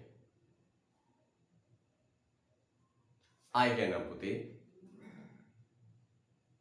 ලබා ගැනීමේ ශිල්ප ක්‍රමය ශ්‍රම විභජනයයි. මම ආයෙ කියනකොට බලන්න පුතේ. භාණ්ඩයකට අදාළ समस्त නිෂ්පාදන ක්‍රියාවලිය එක් පුද්ගලයෙකු විසින් තනිව සිදු නොකොට නිෂ්පාදන ක්‍රියාවලිය අධීරයන්ට බෙදා එක් අධීර වෙනුවෙන් සේවකයන් යොදවා අවසාන නිෂ්පාදිතය ලබා ගැනීමේ ශිල්ප ක්‍රමය ශ්‍රම විභජනය. නිෂ්පාදන ක්‍රියාවලිය අධීරයන්ට බෙදා එක් අධීර වෙනුවෙන් සේවකයන් යොදවා අවසාන නිෂ්පාදනය ලබා ගැනීමේ ශිල්ප ක්‍රමය ශ්‍රම විභජනයයි. හරිද? right. මේ බලන්න හොඳට. ශ්‍රම විභජනය. පුතේ මේ බලන්න හොඳට. ශ්‍රම විභජනය කියන්නේ දැන් මේ නිෂ්පාදන ක්‍රියාවලිය ඇතුළේ පුතේ ශ්‍රමිකයා දීර්ඝ කාලයක් එකම කාර්යයක් කරන්නේ. මේ ශ්‍රමිකයා දීර්ඝ කාලයක් එකම කාර්යයක් කරන්නේ. මේ දීර්ඝ කාලයක් එකම කාර්යයක් කළාම පුතේ එයා එම කාර්ය සම්බන්ධයෙන් අත්කර ගන්නවා පුතේ මොකක්ද? විශේෂ ප්‍රාගුණ්‍ය. විශේෂ ප්‍රාගුණ්‍යයක් අත්කර ගන්න. විශේෂ ප්‍රාගුණ්‍යයක් කියන්නේ මොකක්ද පුතේ? සුවිශේෂී දක්ෂතාවයක් හිමි කර ගන්න. සුවිශේෂී දක්ෂතාවක් හිමි කර ගන්න.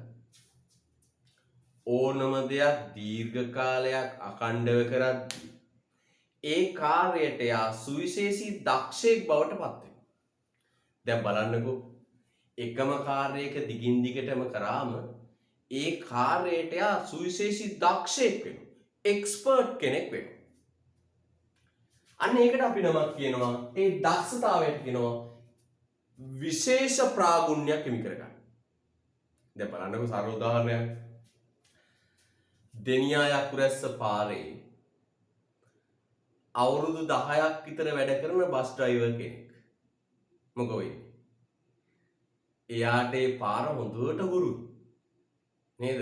ඇස් දෙක පියාගෙන උනත් වංගුව ගනි. එයා දන්නව හරියටම වංගුව තියෙන්නේ මෙතන ආදී වශයෙන්. එයා විශේෂ ප්‍රාගුණ්‍යයක් හිමි කර ගන්නවා. දෙනියා යකුරැස්ස පාරට. නේ? දැන් මම අවුරුදු 9ක් තිස්සේ මේ එකම විෂය උගන්වනවා. අවුරුදු 9ක් තිස්සේ එකම දේ උගන්නලා මේ විෂය නිර්දේශය දැන් මට කටපාඩම් වෙලා තියෙන්නේ පුතා. කටපාඩම් වෙලා තියෙන්නේ.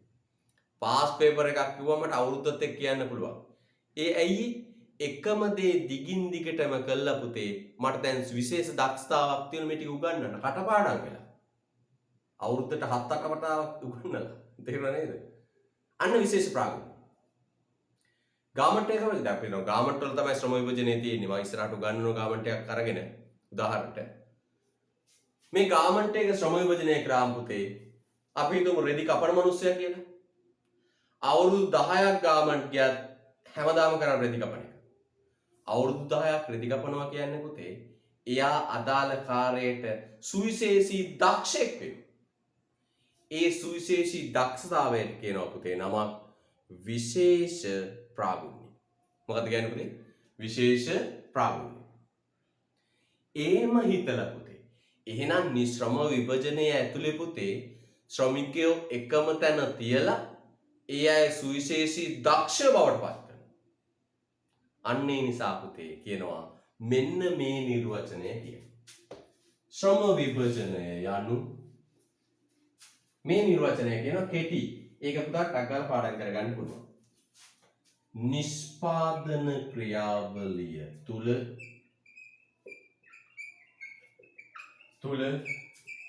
ශ්‍රමය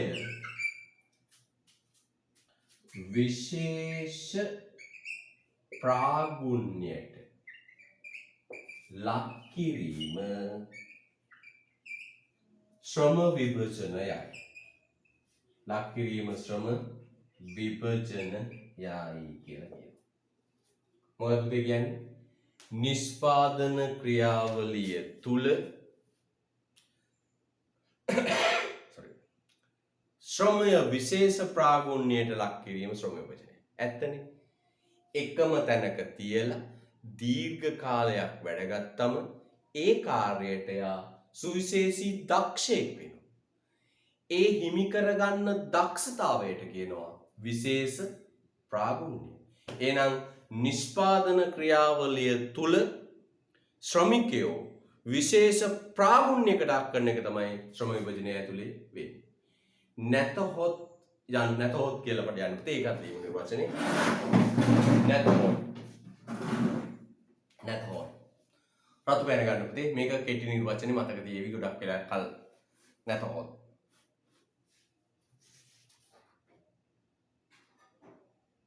නැතහොත්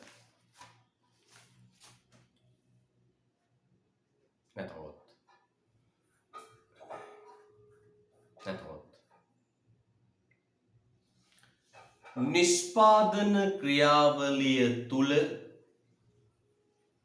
නැතහොත් නිෂ්පාදන ක්‍රියාවලිය තුල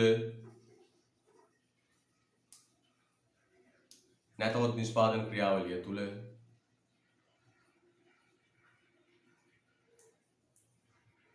ශ්‍රමය විශේෂ ප්‍රාගුණ්‍යයට නැතහොත් නිෂ්පාදන ක්‍රියාවලිය තුළ ශ්‍රමය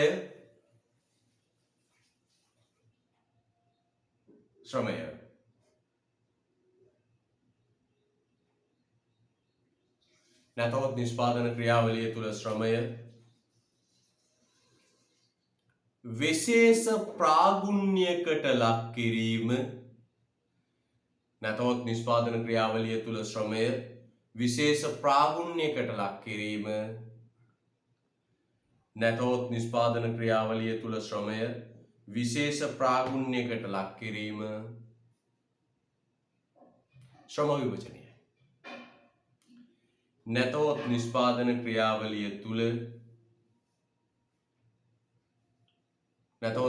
ක්‍රියාවලිය තුළ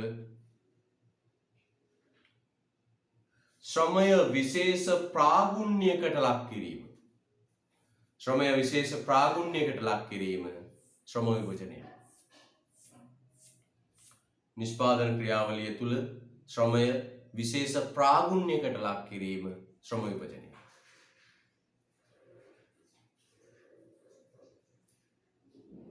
හොඳයි එනවන්න ශ්‍රමය නිර්වචනය කළා ශ්‍රම විභජනය නිර්වචනය කළා දැන් අපිට තව එකක් කියන මොකක්ද පුතේ ශ්‍රමය ශ්‍රම විභජනය හා විශේෂ ප්‍රාගුණ්‍ය යන සංකල්ප අතර වෙනස දක්වන්න මොකක්ද පුතේ විශේෂ ප්‍රාගුණ්‍ය කියන්නේ මෙන්න මේ විශේෂ ප්‍රාගුණ්‍ය කියන්නේ මොකක්ද මෙන්න මේක තමන්ට කරන්න පුළුවන් හැම කාර්යයකම නිරත වෙන්නේ නැතුව තමන්ට කරන්න පුළුවන් හැම කාර්යයකම නිරත වෙන්නේ නැතුව තමන්ගේ දක්ෂතාවයට නිපුණතාවයට හැකියාවට ගැළපෙන එක කාර්යයක් තෝරගෙන ඒ කාර්ය කිරීම තුළ ඇතිවන දක්ෂතාවයට කියනවා පුතේ නමක් විශේෂ ප්‍රාගුණ්‍ය. අපි නිර්වචන ලියලමු පුතේ. නිර්වචන ලියලමු. ලියන්න. විශේෂ ප්‍රාගුණ්‍ය anu ලියලමු. විශේෂ ප්‍රාගුණ්‍ය යනු විශේෂ ප්‍රාගුණ්‍ය anu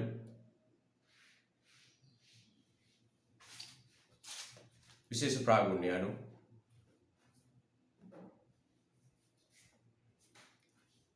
පුද්ගලයන් විසින් විශේෂ ප්‍රාගුණ්‍ය anu පුද්ගලයන් විසින්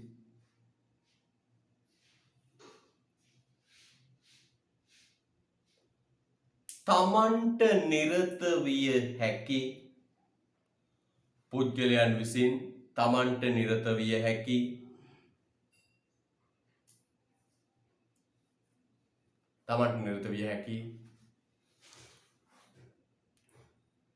සෑම කාර්යයකම පුද්ගලයන් විසින් තමන්ට නිරත විය හැකි සෑම කාර්යයකම නිරත වන්නේ නැතිව විශේෂ ප්‍රාගුණ්‍ය anu පුද්ගලයන් විසින් තමන්ට නිරත විය හැකි සෑම කාර්යයකම නිරත වන්නේ නැතිව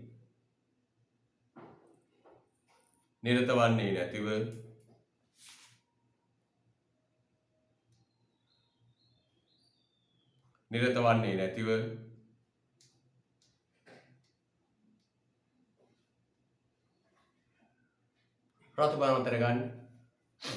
පෑන අතර ගන්න නැතිව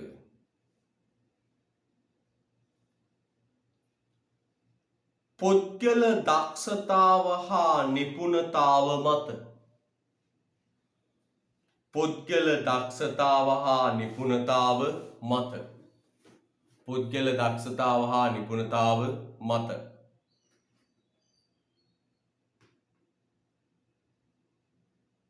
දක්ෂතාව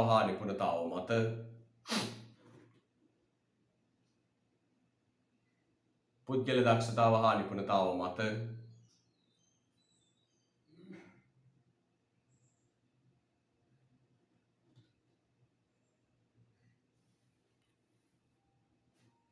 කිසියම් දක්ෂතාව මත කිසියම්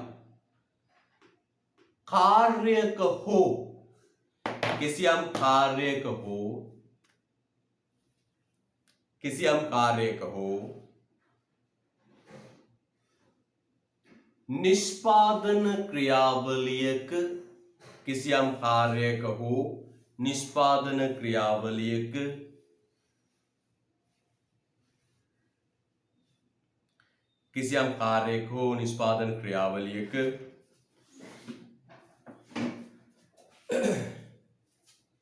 එක් අංශයක පමණක්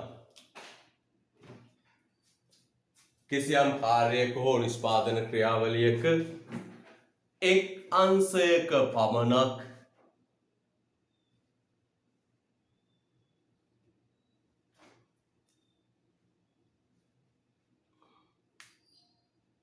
නිෂ්පාදන ක්‍රියාවලියක එක් අංශයක පමණක් නිරත වීමයි. එක් අංශයක පමණක් නිරත වීමයි. එක් අංශයක පමණක් නිරත වීමයි. දිග නිර්වචනයක් පුතේ මම ආයෙසරයක් කියන්නම්. එක් අංශයක පමණක් නිරත වීමයි. දිග නිර්වචනයක් මම ආයෙසරයක් කියන්නම්. විශේෂ ප්‍රාගුණ්‍ය යනු පුද්ගලයන් විසින් තමන්ට නිරත විය හැකි සෑම කාර්යයෙම නිරත වන්නේ නැතිව පුද්ගල දක්ෂතා නිපුණතා මත කිසියම් කාර්යයක හෝ නිෂ්පාදන ක්‍රියාවලියක එක් අංශයක පමණක් නිරත වීමයි. පුතේ මේ බලන්න හොඳට. දැන් මෙන්න මේ ශ්‍රමිකයා තමන්ට මේ ඔක්කොම කාර්යයන් කරන්න පුළුවන්. ශ්‍රමිකයෙකුට මේ කාර්ය ඔක්කොම කරන්න පුළුවන්. හැබැයි ඔක්කොම කරන්නේ තමන්ට දක්ෂතාවක් තියෙන හැකියාවක් තියෙන දේ පමණක් තෝරගෙන ඒ කාර්යයේ විතරක් නිරත වෙනවා. තමන්ට දක්ෂතාවක් තියෙන හැකියාවක් තියෙන කාර්ය විතරක් තෝරගෙන ඒ කාර්යයේ විතරක් නිරත වෙනවා. ඒ කාර්යයේ විතරක් නිරත වෙනවා. අන්න පුතේ විශේෂ ප්‍රාගුණ්‍ය. එහෙනම් මොකක්ද කියන්නේ? දැන් මේ ශ්‍රමිකයෙකුට මේ ස්ටෙප්ස් තියෙනවනේ. දැන් අපි ගමු ගාමන්ට් එකක්. ගාමන්ට් එක අංශ තියෙනවා. ඒකේ කපන අංශය, මහන අංශය, අයන් කරන අංශය, පැක් කරන අංශය, ඩිසයින් අංශය නේද? අංශ තියෙනවනේ. ඒ හැම අංශෙටම යන්නේ නේ. තමන්ගේ දක්ෂතාව මත, කැමැත්ත මත, නිපුණතාව මත එක අංශයක් තෝරගෙන ඒ අංශේ විතරක් වැඩ කරනවා. අන්න ඒකට කියනවා විශේෂ ප්‍රාගුණ්‍ය වීම. ඒ තුලින් යා සුවිශේෂී දක්ෂතාවයක් හිමි කරගන්න. හරිද? රයිට්. උදාහරණයක් කියන්න පුතේ. ඇඟලුම් කම්හලක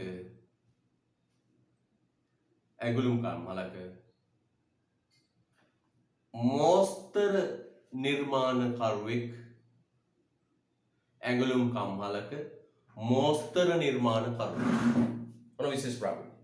උදාහරණයක් ඇඟලුම් කම්හලක මෝස්තර නිර්මාණකරුවෙක්. ඩිසයින් අරපුවා දෙයට කියන්නේ මේ විලාසිතා හදන කෙනෙක්. ඇඟලුම් කම්හලක මෝස්තර නිර්මාණකරුවෙක්. බලන්න.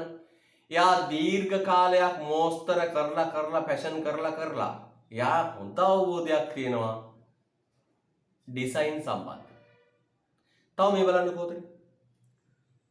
මේවත් කියන්න පුළුවන්. වෛද්‍යවරයෙක් බලන්න. දැන් වෛද්‍යවරයෙක් ගන්න. එයාට නිරත වෙන්න පුළුවන් හැම කාර්යෙම නිරත වෙන්නේ නැතුව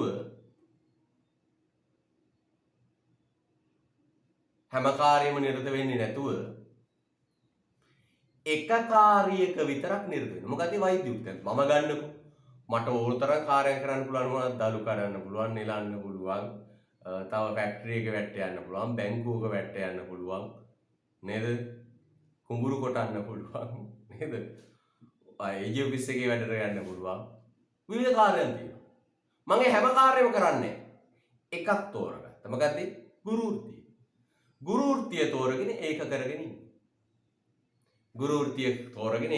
ඉන්න. මම මීට කලින් ඔබ දන්නවා අර chartered accountancy අර ගණකාධිකාරීවරයෙකු වීමේ සීනේ. දැන් මට හීනකවත් තිබුණේ නැහැ ගුරු වෘත්තියක් ගැන. මම ඉස්සෙල්ලම කැම්පස් එකේ ඉන්න කාලේ ඉඳලම chartered accountancy කරා. කියන්නේ අර වරලක් ගණකාධිකරණය කරා. ඒකේ 60%කට එහා විභාග සමත් කරා. ට්‍රේනින් එකකටත් ගියා අවුරුදු දෙකක ට්‍රේනින් උනත් accountant කෙනෙක් තමයි හීනේ. පැහැදිලිද? පස්සේ අහඹු ලෙස තමයි මේ ටියුෂන් වලට මේ ඉගැන්වීමට ආවේ. මම නිවාඩුවකට ඇවිල්ලා ගෙදර ඉඳියා. ඉන්නකොට මාස 3ක් ඉඳියා. ඉන්නකොට අර බෝපුකට පරමානන්ද පිරිවෙන කියලා එකක් තියෙනවා. ඒ පිරිවනේ හරිද? මම ගියා නිකන් අර වැඩ කරන මිනිස්සෙක් එක්ක වැඩට. මාස 3ක් ගෙදර ඉඳියා. මාස 3ක් ගෙදර ඉන්නකොට අපේ ගෙවල් ළඟ බාස් කෙනෙක් පරමානන්ද පිරිවනේ රේවත හාමුදුරන්ගේ පන්සලේ ආවාසිකයක් හැදුවා. ඕකෙම අත්තට දෙන්න ගියා. අවුරුදු නිවාඩුවට ඇවිල්ලා මාස 3ක් තිබුණා. නිකන් ඉන්න හින්දා අත්තට දෙන්න ගියා.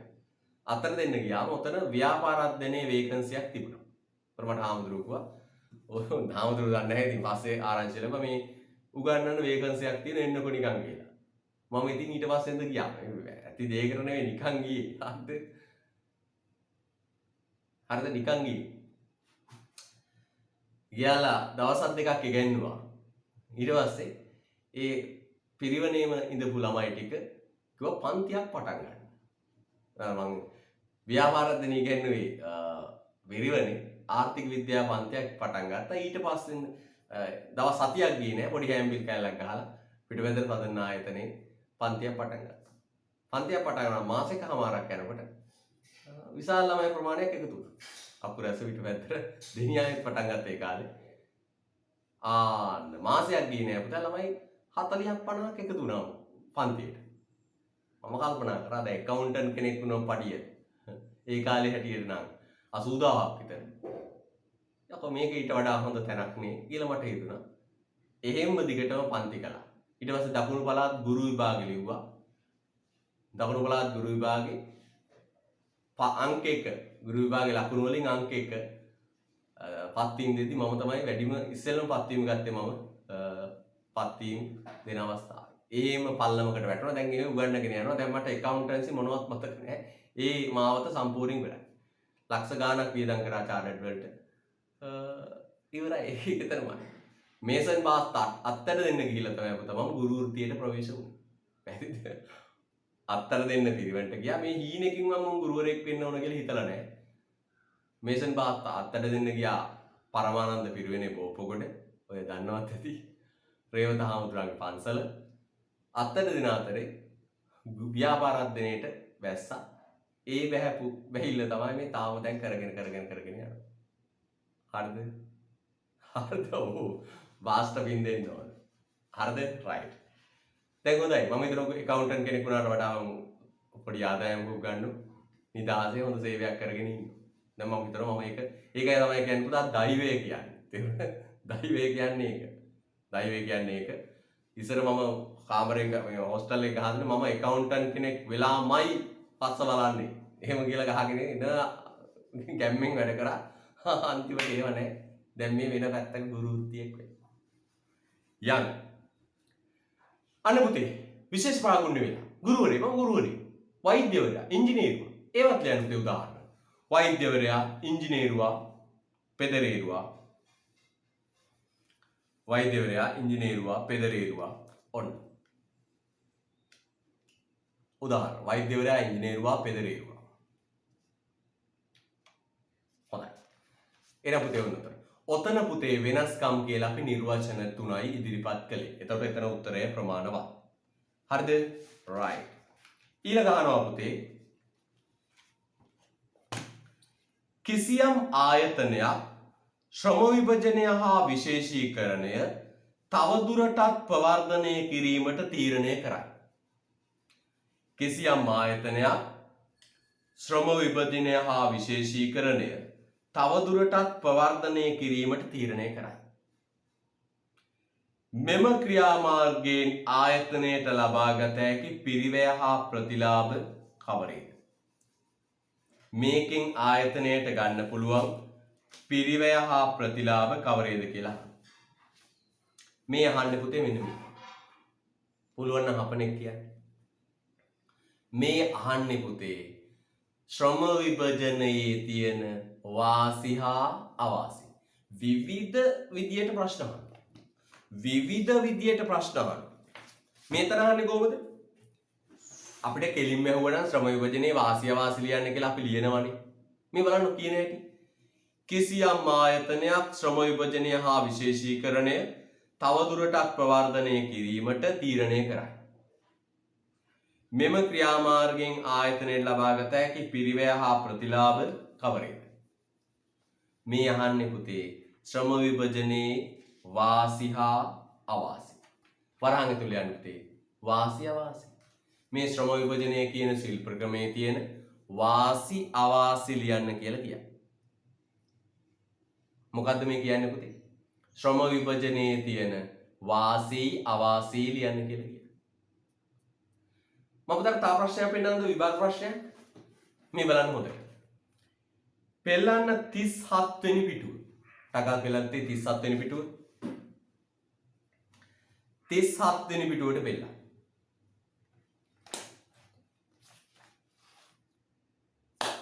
37 වෙනි පිටුවේ 2017 උසස් පෙළ 14 වෙනි ප්‍රශ්න බලන්න. කියවල කියන්න පුතේ ඔය මොකක්ද අහන්නේ? 37 වෙනි පිටුවේ 2017 උසස් පෙළ ප්‍රශ්නය 14 වෙනි ප්‍රශ්නය. මොකද්ද පුතේ ඔය අහන්නේ? ඔය මොකක්ද අහන්නේ? ශ්‍රමික විභජනය ආර්ථිකයක නිෂ්පාදන මට්ටම ඉහළ නැංවීමට හේතු වන්නේ ඇයිදයි පැහැදිලි කරා. ඇයිදයි පැහැදිලි කරා. ඇයිදයි පැහැදිලි කරා.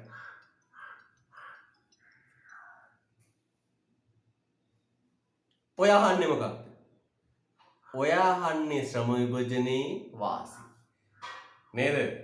ඔය අහන්නේ ශ්‍රම විභජනයේ වාසි. එතන ලියන්න මේ බලන්න.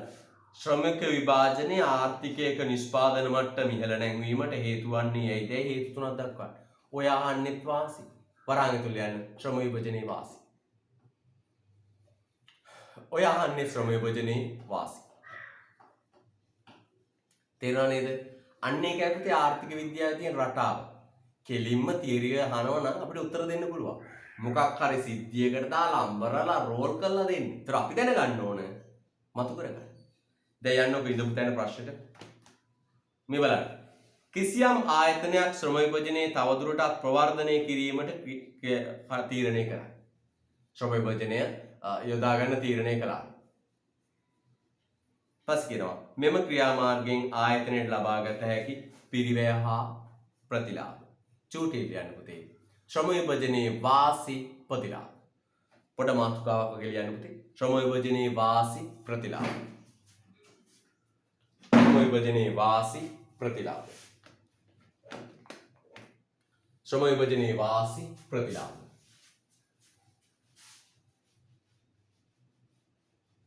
ශ්‍රම විභජනයේ වාසි ප්‍රතිලාභ. ශ්‍රම විභජනයේ වාසි ප්‍රතිලාභ.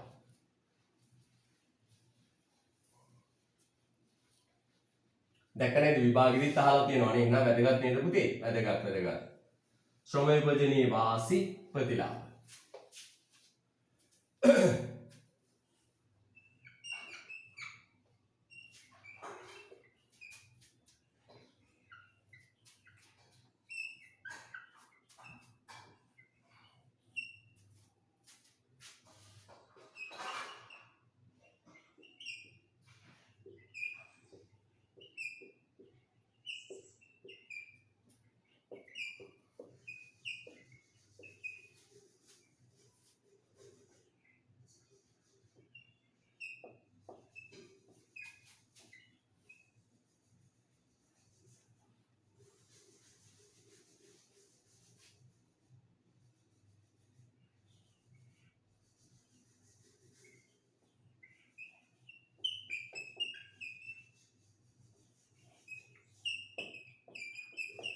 right. මෙන්න මම ගාම උදාහරණයක් ගන්නකොත් ඒ ගාමන්ට් එකක් සාමාන්‍ය ලංකාවේ ශ්‍රම විභජනය කරන ප්‍රධානම ඉන්ඩස්ට්‍රි එක තමයි කර්මාන්තය තමයි ශ්‍රම මේ ගාමන්ට් ඇඟලුම්.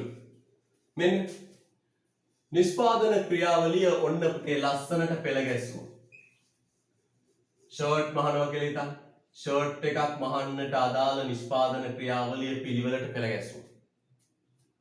පෙළ ගැස්සලා මෙන්න රෙදි තෝරන්න ශ්‍රමිකයෝ 10ක් දෑවා. රෙදි කපන්න ශ්‍රමිකයෝ 25ක් දෑවා. මහන්න ශ්‍රමිකයෝ 40ක් දෑවා. බඩන් අල්ලන්න ශ්‍රමිකයෝ 8ක් දෑවා. ශ්‍රමිකයෝ යෙදෙව්වා 8ක්. බටලන්න 8ක් දෑවා. අයන් කරන්න 5ක් දෑවා. පැක් කරන්න 10ක් දෑවා. කොහොම කියලා හිතන්න. අන්න කරාපේ මොකක්ද? නිෂ්පාදන ක්‍රියාවලිය අධීරයන්ට බෙදුවා. එක පුද්ගලයෙකු විසින් තනිව සිදු කරන්නේ නැතුව නිෂ්පාදන ක්‍රියාවලිය අධීරයන්ට බෙදුවා. බෙදලා පුතේ එක අධීර වෙනුවෙන් සේවකයෝ යෙදුවා. එන කොහොමද කියන්නේ? නිෂ්පාදන ක්‍රියාවලිය අධීරයන්ට බෙදා එක් අධීර වෙනුවෙන් සේවකයන් යෙදුවා. හරි. දැන් මොකෝයි? මේ අය රෙදි කෑල්ල පට ගාලා කප මා තෝරලා මෙතෙන්ට දානවා. මේ අය පට ගාලා රෙදි කෑල්ල කපලා මෙතෙන්ට දානවා. මේ අය ටට්ටක් ගාලා මහලා මෙතෙන්ට දානවා. මේ අය බටන් එක අල්ලලා අයන් කරන තැනට දානවා. අයන් කරන මොස්සේ ටක් ගාලා අයන් කරලා පැකින් එකට දානවා. පට ගාලා එහාට යනවා. නිෂ්පාදන ප්‍රමාණය විශාල ලෙස ඉහළ යනවා. දැන් බලන්න ශ්‍රමිකයෝ එහෙම යන්නේ නේ. අන්න එක තැනක ඉඳන් පට ගාලා වැඩ වෙනවා. මේ බලන්න. බෙල් එක ගැහුවා පන්සිල් ගත්තා වැඩ පටන් ගත්තා. තෝර මෙතෙන්ට දානවා, කප මෙතෙන්ට දානවා, මහ මෙතෙන්ට දානවා, බොස්තන් අල්ලලා මෙතෙන්ට දානවා, අයන් කරන තැන මෙතන පැක් කරනවා. පට ගාලා පැන යනවා. නේ? කවුරු ශ්‍රමිකයෝ හිටියන්නේ නැහැ. පට ගාලා පැන යනවා. ඔන්න ඕකේ තියෙන වාසි සහ අවාසි මොනවද කියලා. හරිද? right. ලියමු පුතේ වාසි අංක 1. ලියමු අංක 1. ශ්‍රමිකයන් එක් පටු කාර්යයක පමණක් නිරත වන නිසා ශ්‍රමිකයන් එක් පටු කාර්යයක පමණක් නිරත වන නිසා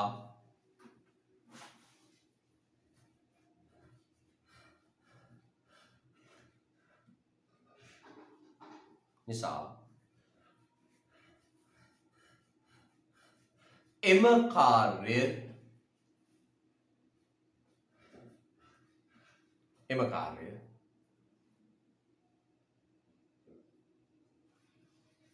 X ලායි කියන පුතේ X ශ්‍රමිකයෙකු පටු කාර්යයක් පමණක් සිදු කරන නිසා X ශ්‍රමිකයෙකු පටු කාර්යයක් පමණක් සිදු කරන නිසා එම කාර්ය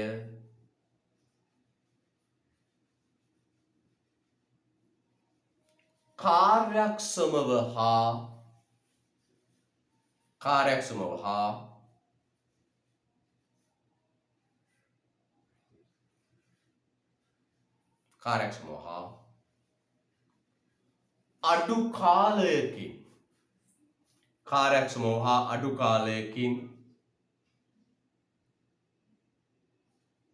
ඉටු කළ හැකි වීම. කාර්යක්ෂමව හා අඩු කාලයකින් ඉටු කළ හැකි වීම.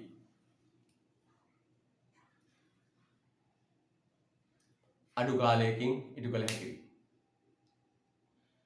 කාර්යක්ෂමව හා අඩු කාලයකින් ඉටු කළ හැකි වීම.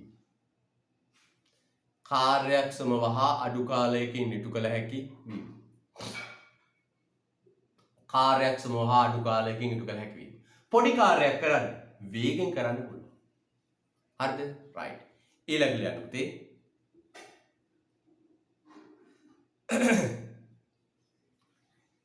ශ්‍රමිකයන් විශේෂ ප්‍රාගුණ්‍යයක් හිමි කර ගැනීම. ශ්‍රමිකයන් විශේෂ ප්‍රාගුණ්‍යයක් හිමි කර ගැනීම. ශ්‍රමිකයන් විශේෂ ප්‍රාගුණ්‍යයක් හිමි කර ගැනීම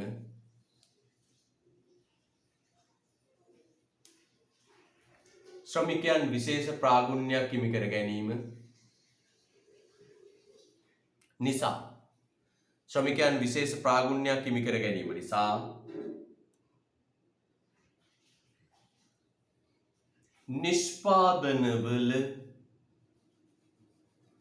නිෂ්පාදනවල ඵලදායීතාවය ඉහළ යා. ශ්‍රමිකයන් විශේෂ ප්‍රාගුණ්‍යයක් හිමි කර ගැනීම නිසා නිෂ්පාදිතවල ඵලදායීතාවය ඉහළ යා. නිෂ්පාදිතවල ඵලදායීතාවය ඉහළ යා. ශ්‍රමිකයන් විශේෂ ප්‍රාගුණ්‍යයක් හිමි කර ගැනීම නිසා නිෂ්පාදිතවල ඵලදායීතාව ඉහළ යා. මේ බලන්න. මේ හැමෝම දැන් දක්ෂයෝ. අවුරුදු ගානක් එකම කාර්යය දිගින් දිගටම කළා මේ අය සුවිශේෂී දක්ෂයෝ. මේ අය පුතේ හැම වෙලාවෙම අදාළ කාර්යයට දක්ෂයෝ. මෙයා රෝරණ දක්ෂයෙක්, රෙදි කපන්න දක්ෂයෙක්, මහන්න දක්ෂයෙක්, අයන් කරන්න දක්ෂයෙක්, ඔක්කොම වැඩෝ දක්ෂයෝ. අන්න ඵලදායීතාව වැඩි වෙනවා. ගුණත්වය වැඩි වෙනවා. ඊළඟට යන්නේ ශ්‍රම පිරිවැය පහළ යා. ඊළඟ ශ්‍රම පිරිවැය පහළ යා. ශ්‍රම පිරිවැය අඩු වෙනවා. ශ්‍රම පිරිවැය පහළ යා.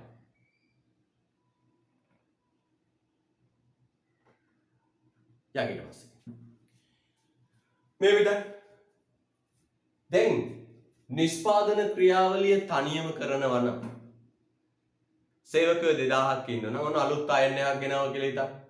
ඔන්න අයන් එකක් ගෙනාවා. සේවකයෝ 2000ක් ඉන්නනම් ඒ 2000ටම පුතේ අයන් එක පුරුදු කරන්න ඕනේ. ඇයි? තනියමනේ කරන්නේ. හැබැයි දැන් පුතේ එහෙම නැහැ.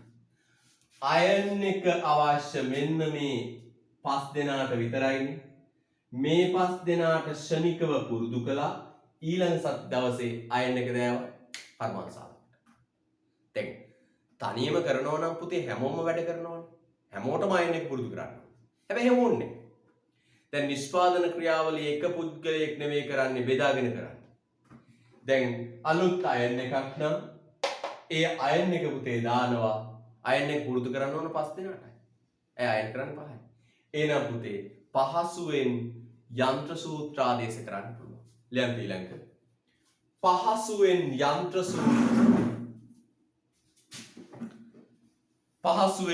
සූත්‍ර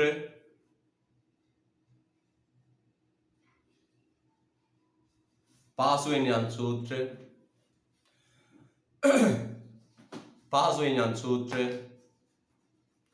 නිෂ්පාදන ක්‍රියාවලියට පහසුවෙන් යන්ත්‍ර සූත්‍ර නිෂ්පාදන ක්‍රියාවලියට එක්කල හැකිවීම. පහසුවෙන් යන්ත්‍ර සූත්‍ර නිෂ්පාදන ක්‍රියාවලියට එක්කල හැකිවීම.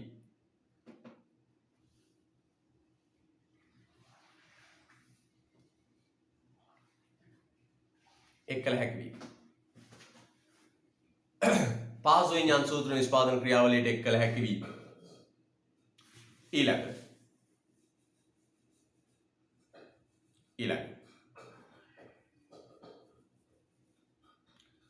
ශ්‍රමිකයන් පුහුණු කිරීම පහසු වීම. ශ්‍රමිකයන් පුහුණු කිරීම පහසු වීම. ශ්‍රමිකයන් පුහුණු කිරීම පහසු වීම.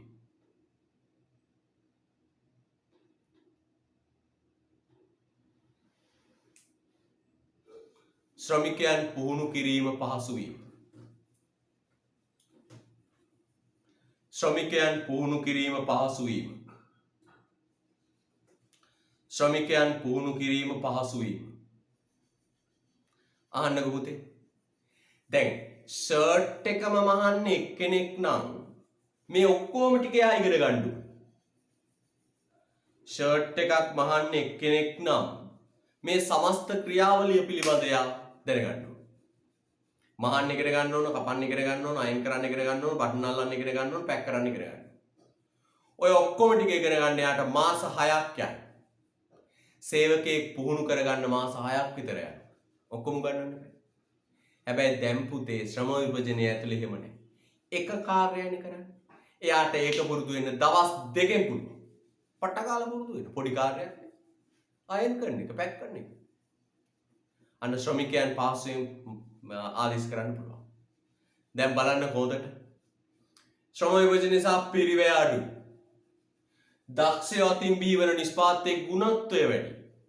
මං අහන පුතාගෙන් අඩු පිරිවැයක් සහිත ගුණත්වයෙන් වැඩි භාණ්ඩයක් වෙළඳපළට ඉදිරිපත් කළොත් පුතේ වෙළඳපළ තරඟෙට සාර්ථකවම දෙන්න පුළුවන්ද බැරිද?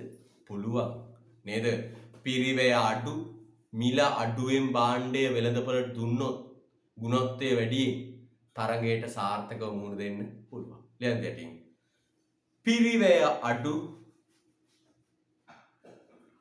පිරිවැය අඩු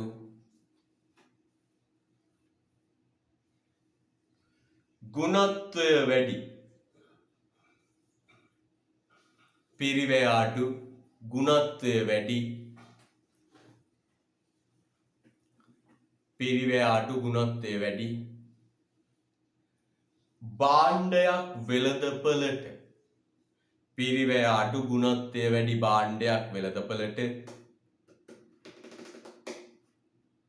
හඳුන්වා දීමට හැකිවීමෙන් පිරිවැය අඩු ගුණත්වය වැඩි භාණ්ඩයක් වෙළඳපළට හඳුන්වා දී හැකිවීමෙන් වෙළඳපළට ඉදිරිපත් කළ හැකිවීමෙන් පිරිවැය අඩු ගුණත්වය වැඩි භාණ්ඩයක් වෙළඳපළට ඉදිරිපත් කළ හැකිවීමෙන් තරඟයට සාර්ථකව මුහුණ දිය හැකිවීම. තරඟයට සාර්ථකව මුහුණ දිය හැකිවීම. තරඟයට සාර්ථකව මුහුණ දිය හැකිවීම. තරඟයට සාර්ථකව මුහුණ දිය හැකිවීම. ගුණ පිරිවැය අඩු ගුණත්වය වැඩි භාණ්ඩයක් වෙළඳපළට ඉදිරිපත් කළ හැකිවීමෙන් තරඟයට සාර්ථකව මුහුණ දිය හැකිවීම. අන්න අඩු මිලට ක්වොලිටි භාණ්ඩයක් වෙළඳපළට දෑවොත් අනිත් ඒවුන්ට වඩා පාරිභෝගිකය ඇදලා ගන්න පුළුවන්. සාර්ථක වෙන්න පුළුවන්. ඊළඟ ක්‍රියාවලිය නවෝත්පාදන බිහිවීම ඉහළ යාම. නවෝත්පාදන බිහිවීම ඉහළ යාම. නවෝත්පාදන බිහිවීම ඉහළ යාම. නවෝත්පාදන බිහිවීම ඉහළ යාම. නවෝත්පාදන බිහිවීම ඉහළ යාම. නවෝත්පාදන බිහිවීම ඉහළ යාම. හරිද? රයිට්. නවෝත්පාදන බිහිවීම. ඒ කියන්නේ පුතේ මේකයි. අර දිගින් දිගටම එකම කාර්යයක් කරනකොට සේවකයාගේ ඔළුවට අලුත් දේවල් එනවා. නව අදහස් එනවා. හිමිහිට එක කාර්යයක් හිමිහිට කරගෙන යද්දී පුතේ සේවකයාගේ ඔළුවට අලුත් අදහස් එනවා. ඉනෝවේෂන්ස් අලුත් අදහස්. ඒ අලුත් අදහස් එක්ක අලුත් දේවල් බිහි වෙනවා. නව්‍යතා බිහි. හරිද? රයිට්. ලියන්න තියෙන මාතෘකාව ශ්‍රම විභජනයේ අවාසි පිරිවැය. ශ්‍රම විභජනයේ අවාසි පිරිවැය. ශ්‍රම විභජනයේ අවාසි පිරිවැය. ලස්සන මාතෘකාව ලියන්න ශ්‍රම විභජනයේ අවාසි පිරිවැය.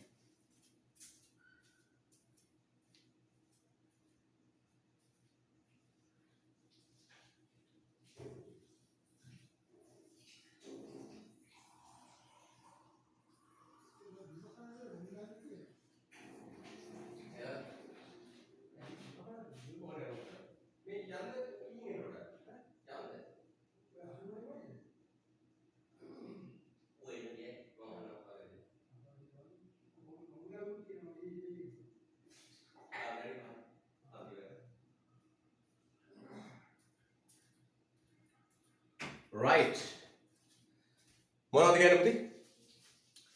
අවාසි මොනවද කියලා අහන්න. අවාසි මෙන්න මෙයා පුතේ. මොකද්ද?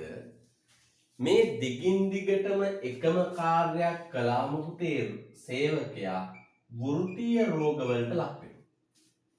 හිතන්නකො මෙහෙම මේ ශ්‍රම විභජනයේ ඇතුළේ පුතේ එක කාර්යයයි කරන්නේ පොඩි කාර්යයක් කරන්නේ. හැබැයි ඒක ලක්ෂ වාරයක් කරනවා. පුංචි කාර්යයක් කරනවා. දැන් හිතන්න මෙන්න මේ පැකින් එකේ ඉන්න මිනිස්සෙක් කියලා.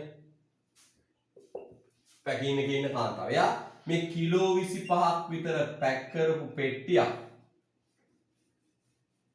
කිලෝ 25ක් විතර වෙන පැක් කරපු පෙට්ටියක් අරගෙන රාක්කවලට පටවන. දවසකට 1000 වතාවක් පුතා ඉස්සෙන පහත් වෙනවා. එහෙම කළාම පුතේ මෙයාගේ මේ කොඳු වැට පෙළ ගෙවිලා යනවා. එයාට හැදෙනව මොනවද? ඔස්ටියෝපොරෝසිස්. කොඳු වැට පෙළ දිරා යනවා. කොඳු වැට පෙළ දිරනවා. අන රස්සාව නිසා ලෙඩක් හැදෙනවා. ඒකට කියන වෘත්තීය රෝග. දැන් අපේ ගමේ ඉන්නවා ගාමන්ට් යන නංගි කෙනෙක්. ඒ දරුවා හම්බෙනවා මට. පාරදී මම හම්බුණා පොඩ්ඩක් නිකන් කතා කරනවා. කතා කරනකොට මෙයා නිකන් මෙහෙම ඉඳපු ගමන් ඔන්නෝම අත ඔන්නෝම ඔහොම කළා ලාක් විදා ගන්නවා. ඔහොම කළා ලාක් විදා. මම දවස් දෙක තුනක් කතා කරා මම යන්නේ ඇයි මේ නිකන් අත නිකන් මෙහෙම කළා නිකන් වටක් කීපයක් අඹරලා හක් විදා ගන්නේ. එයා කියනවා මම වැඩ කරන්නේ ගාමන්ට් එකේ අයන් එකේ. දවසකට ලක්ෂ වාරයක් මේ අත මෙන්න මෙහෙම යන අයන් කරනවා. එහෙම කළා මගේ මේ බෝල ජොයින්ට් ගෙවිලා නිකන් ඉන්න වෙලාවට පුරුද්දට වගේ අත ඔහොම යනවා. දැන් මගේ යාළුවෙක් මිනිහා ඩ්‍රයිවර් කෙනෙක්. මෙයා ඩ්‍රයිවර් කෙනෙක්. දවසේ විතර කරකවන කරේ කරා. මිනිහා රැට නිදා ගන්නකොට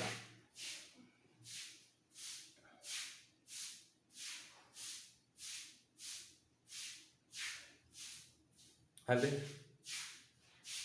මිනිහා රැට නිදා ගන්නකොට මේක පැත්තකට හැරලා අනිත් පැත්තට හැරෙනවා කියනෝ ස්ටියරින් වීල් එක කරකවනවා.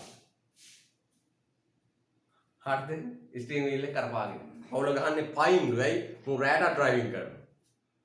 අන්න පුතේ වෘත්තීය රෝග රස්සාව නිසා ලෙඩ හැදෙනවා. එහෙනම් එකම කාර්යයක් දිගින් දිගටම කළා මේ පේශී ගෙවෙන්න එක පැත්තක් ගෙවිලා ලෙඩ බවට පත් වෙනවා. ලියන්න පළවෙනි එක. සේවකයන් වෘත්තීය රෝගවලට ලක්වීම. අවාසි පළවෙනි එක. සේවකයන් වෘත්තීය රෝගවලට ලක්වීම.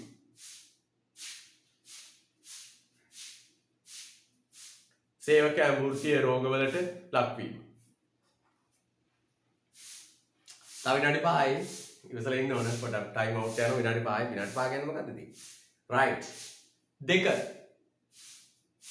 පුතේ දෙවෙනි ක්ලියර් එකම කාර්යයක දිගින් දිගට නිරත වීම නිසා සේවය නීරස වීම දෙවෙනි ක්ලියර් එකම කාර්යයක දිගින් දිගට නිරත වීම නිසා සේවය නීරස වීම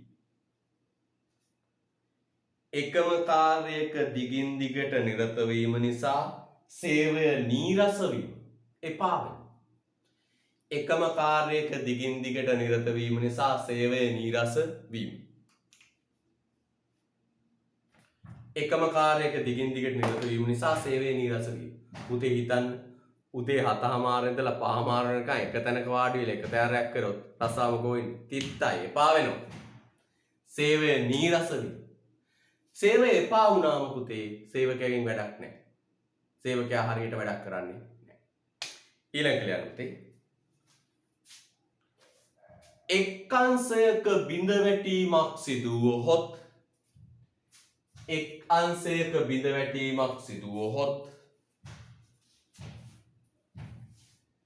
එක් අංශයක බිඳ වැටීමක් සිදු වුවහොත් එක් අංශයක බිඳ වැටීමක් සිදු වුවහොත් එක් අංශයක බිඳ වැටීමක් සිදු වුවහොත් සමස්ත නිෂ්පාදන ක්‍රියාවලියම බිඳ වැටීම එක් අංශයක බිඳ වැටීමක් සිදු වුවහොත් සමස්ත නිෂ්පාදන ක්‍රියාවලියම බිඳ වැටීම එක් අංශයක බිඳ වැටීමක් සිදු වුවහොත් සමස්ත නිෂ්පාදන ක්‍රියාවලියම බිඳ වැටීම. හිතන්න මෙහෙම. ඔන්න. මෙන්න මේ බොස්තම් අල්ලන තැන ළමයි 8 දෙනා ආවේ නෑ වැඩි. ඔන්න මලගයක් කියලා 8 දෙනානේ ඉන්නේ. ඒ 8 දෙනා ඔන්න සෙට් එකම ගිහලා කොහේ හරි මලගෙදරක් හරි ඔය ට්‍රිප් එකක් හරි ගිහින්. දැන් මොකෝ වෙන්නේ?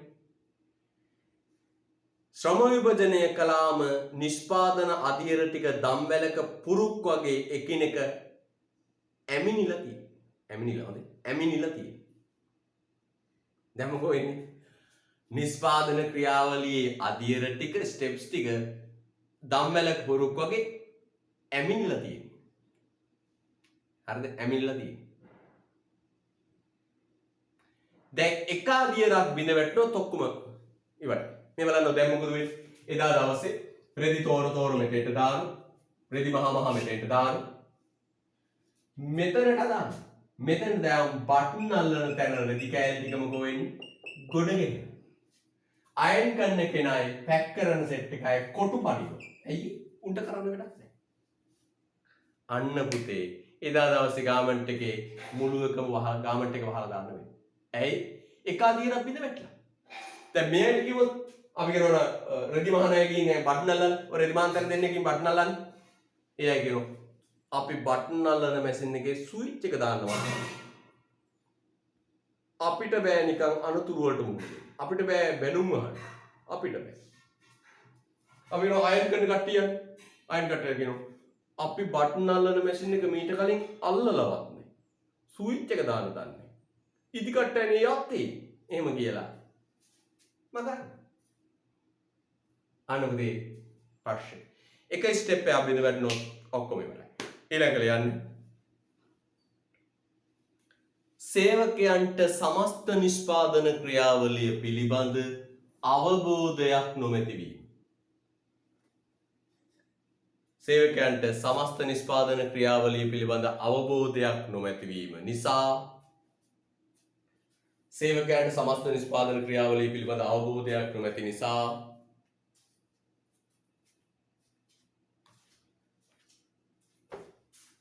අවබෝධයක් නොමැති නිසා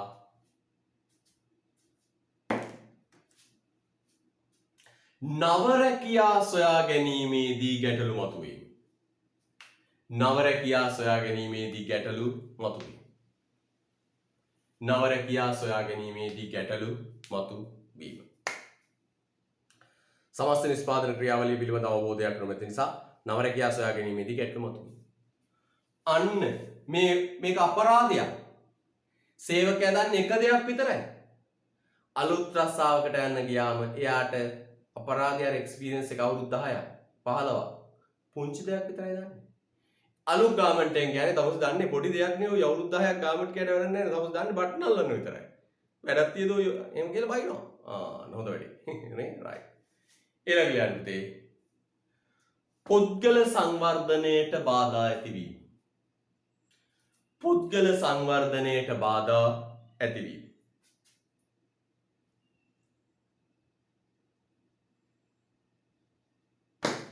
පුද්ගල සංවර්ධනයට බාධා ඇතිවීම. පුතේ බලන්න මේ පුද්ගල සංවර්ධනයට බාධා ඇතිවීම. කවදාත් මේ ශ්‍රමිකයෙකුට මේ ගාමන්ට් එකේ මැනේජර් වෙන්න බෑ. ඇයි? එයා දන්නේ පුංචි කාර්යයක්. පුද්ගල සංවර්ධනය කියන්නේ පුතේ අපි හෙල්පර් ගිහිල්ලා නැත්නම් අත්උදව්කාරියෙක් විදියට ගිහිල්ලා මේ ගාමන්ට් එකේ මැනේජර් දක්වා යන්න යාට පුළුවන්කම තියෙනවා. හැබැයි එක දෙයක් ගැන දන්නේ කෙනෙකුට මේ සමස්තය ගැන අවබෝධයක් නැහැ.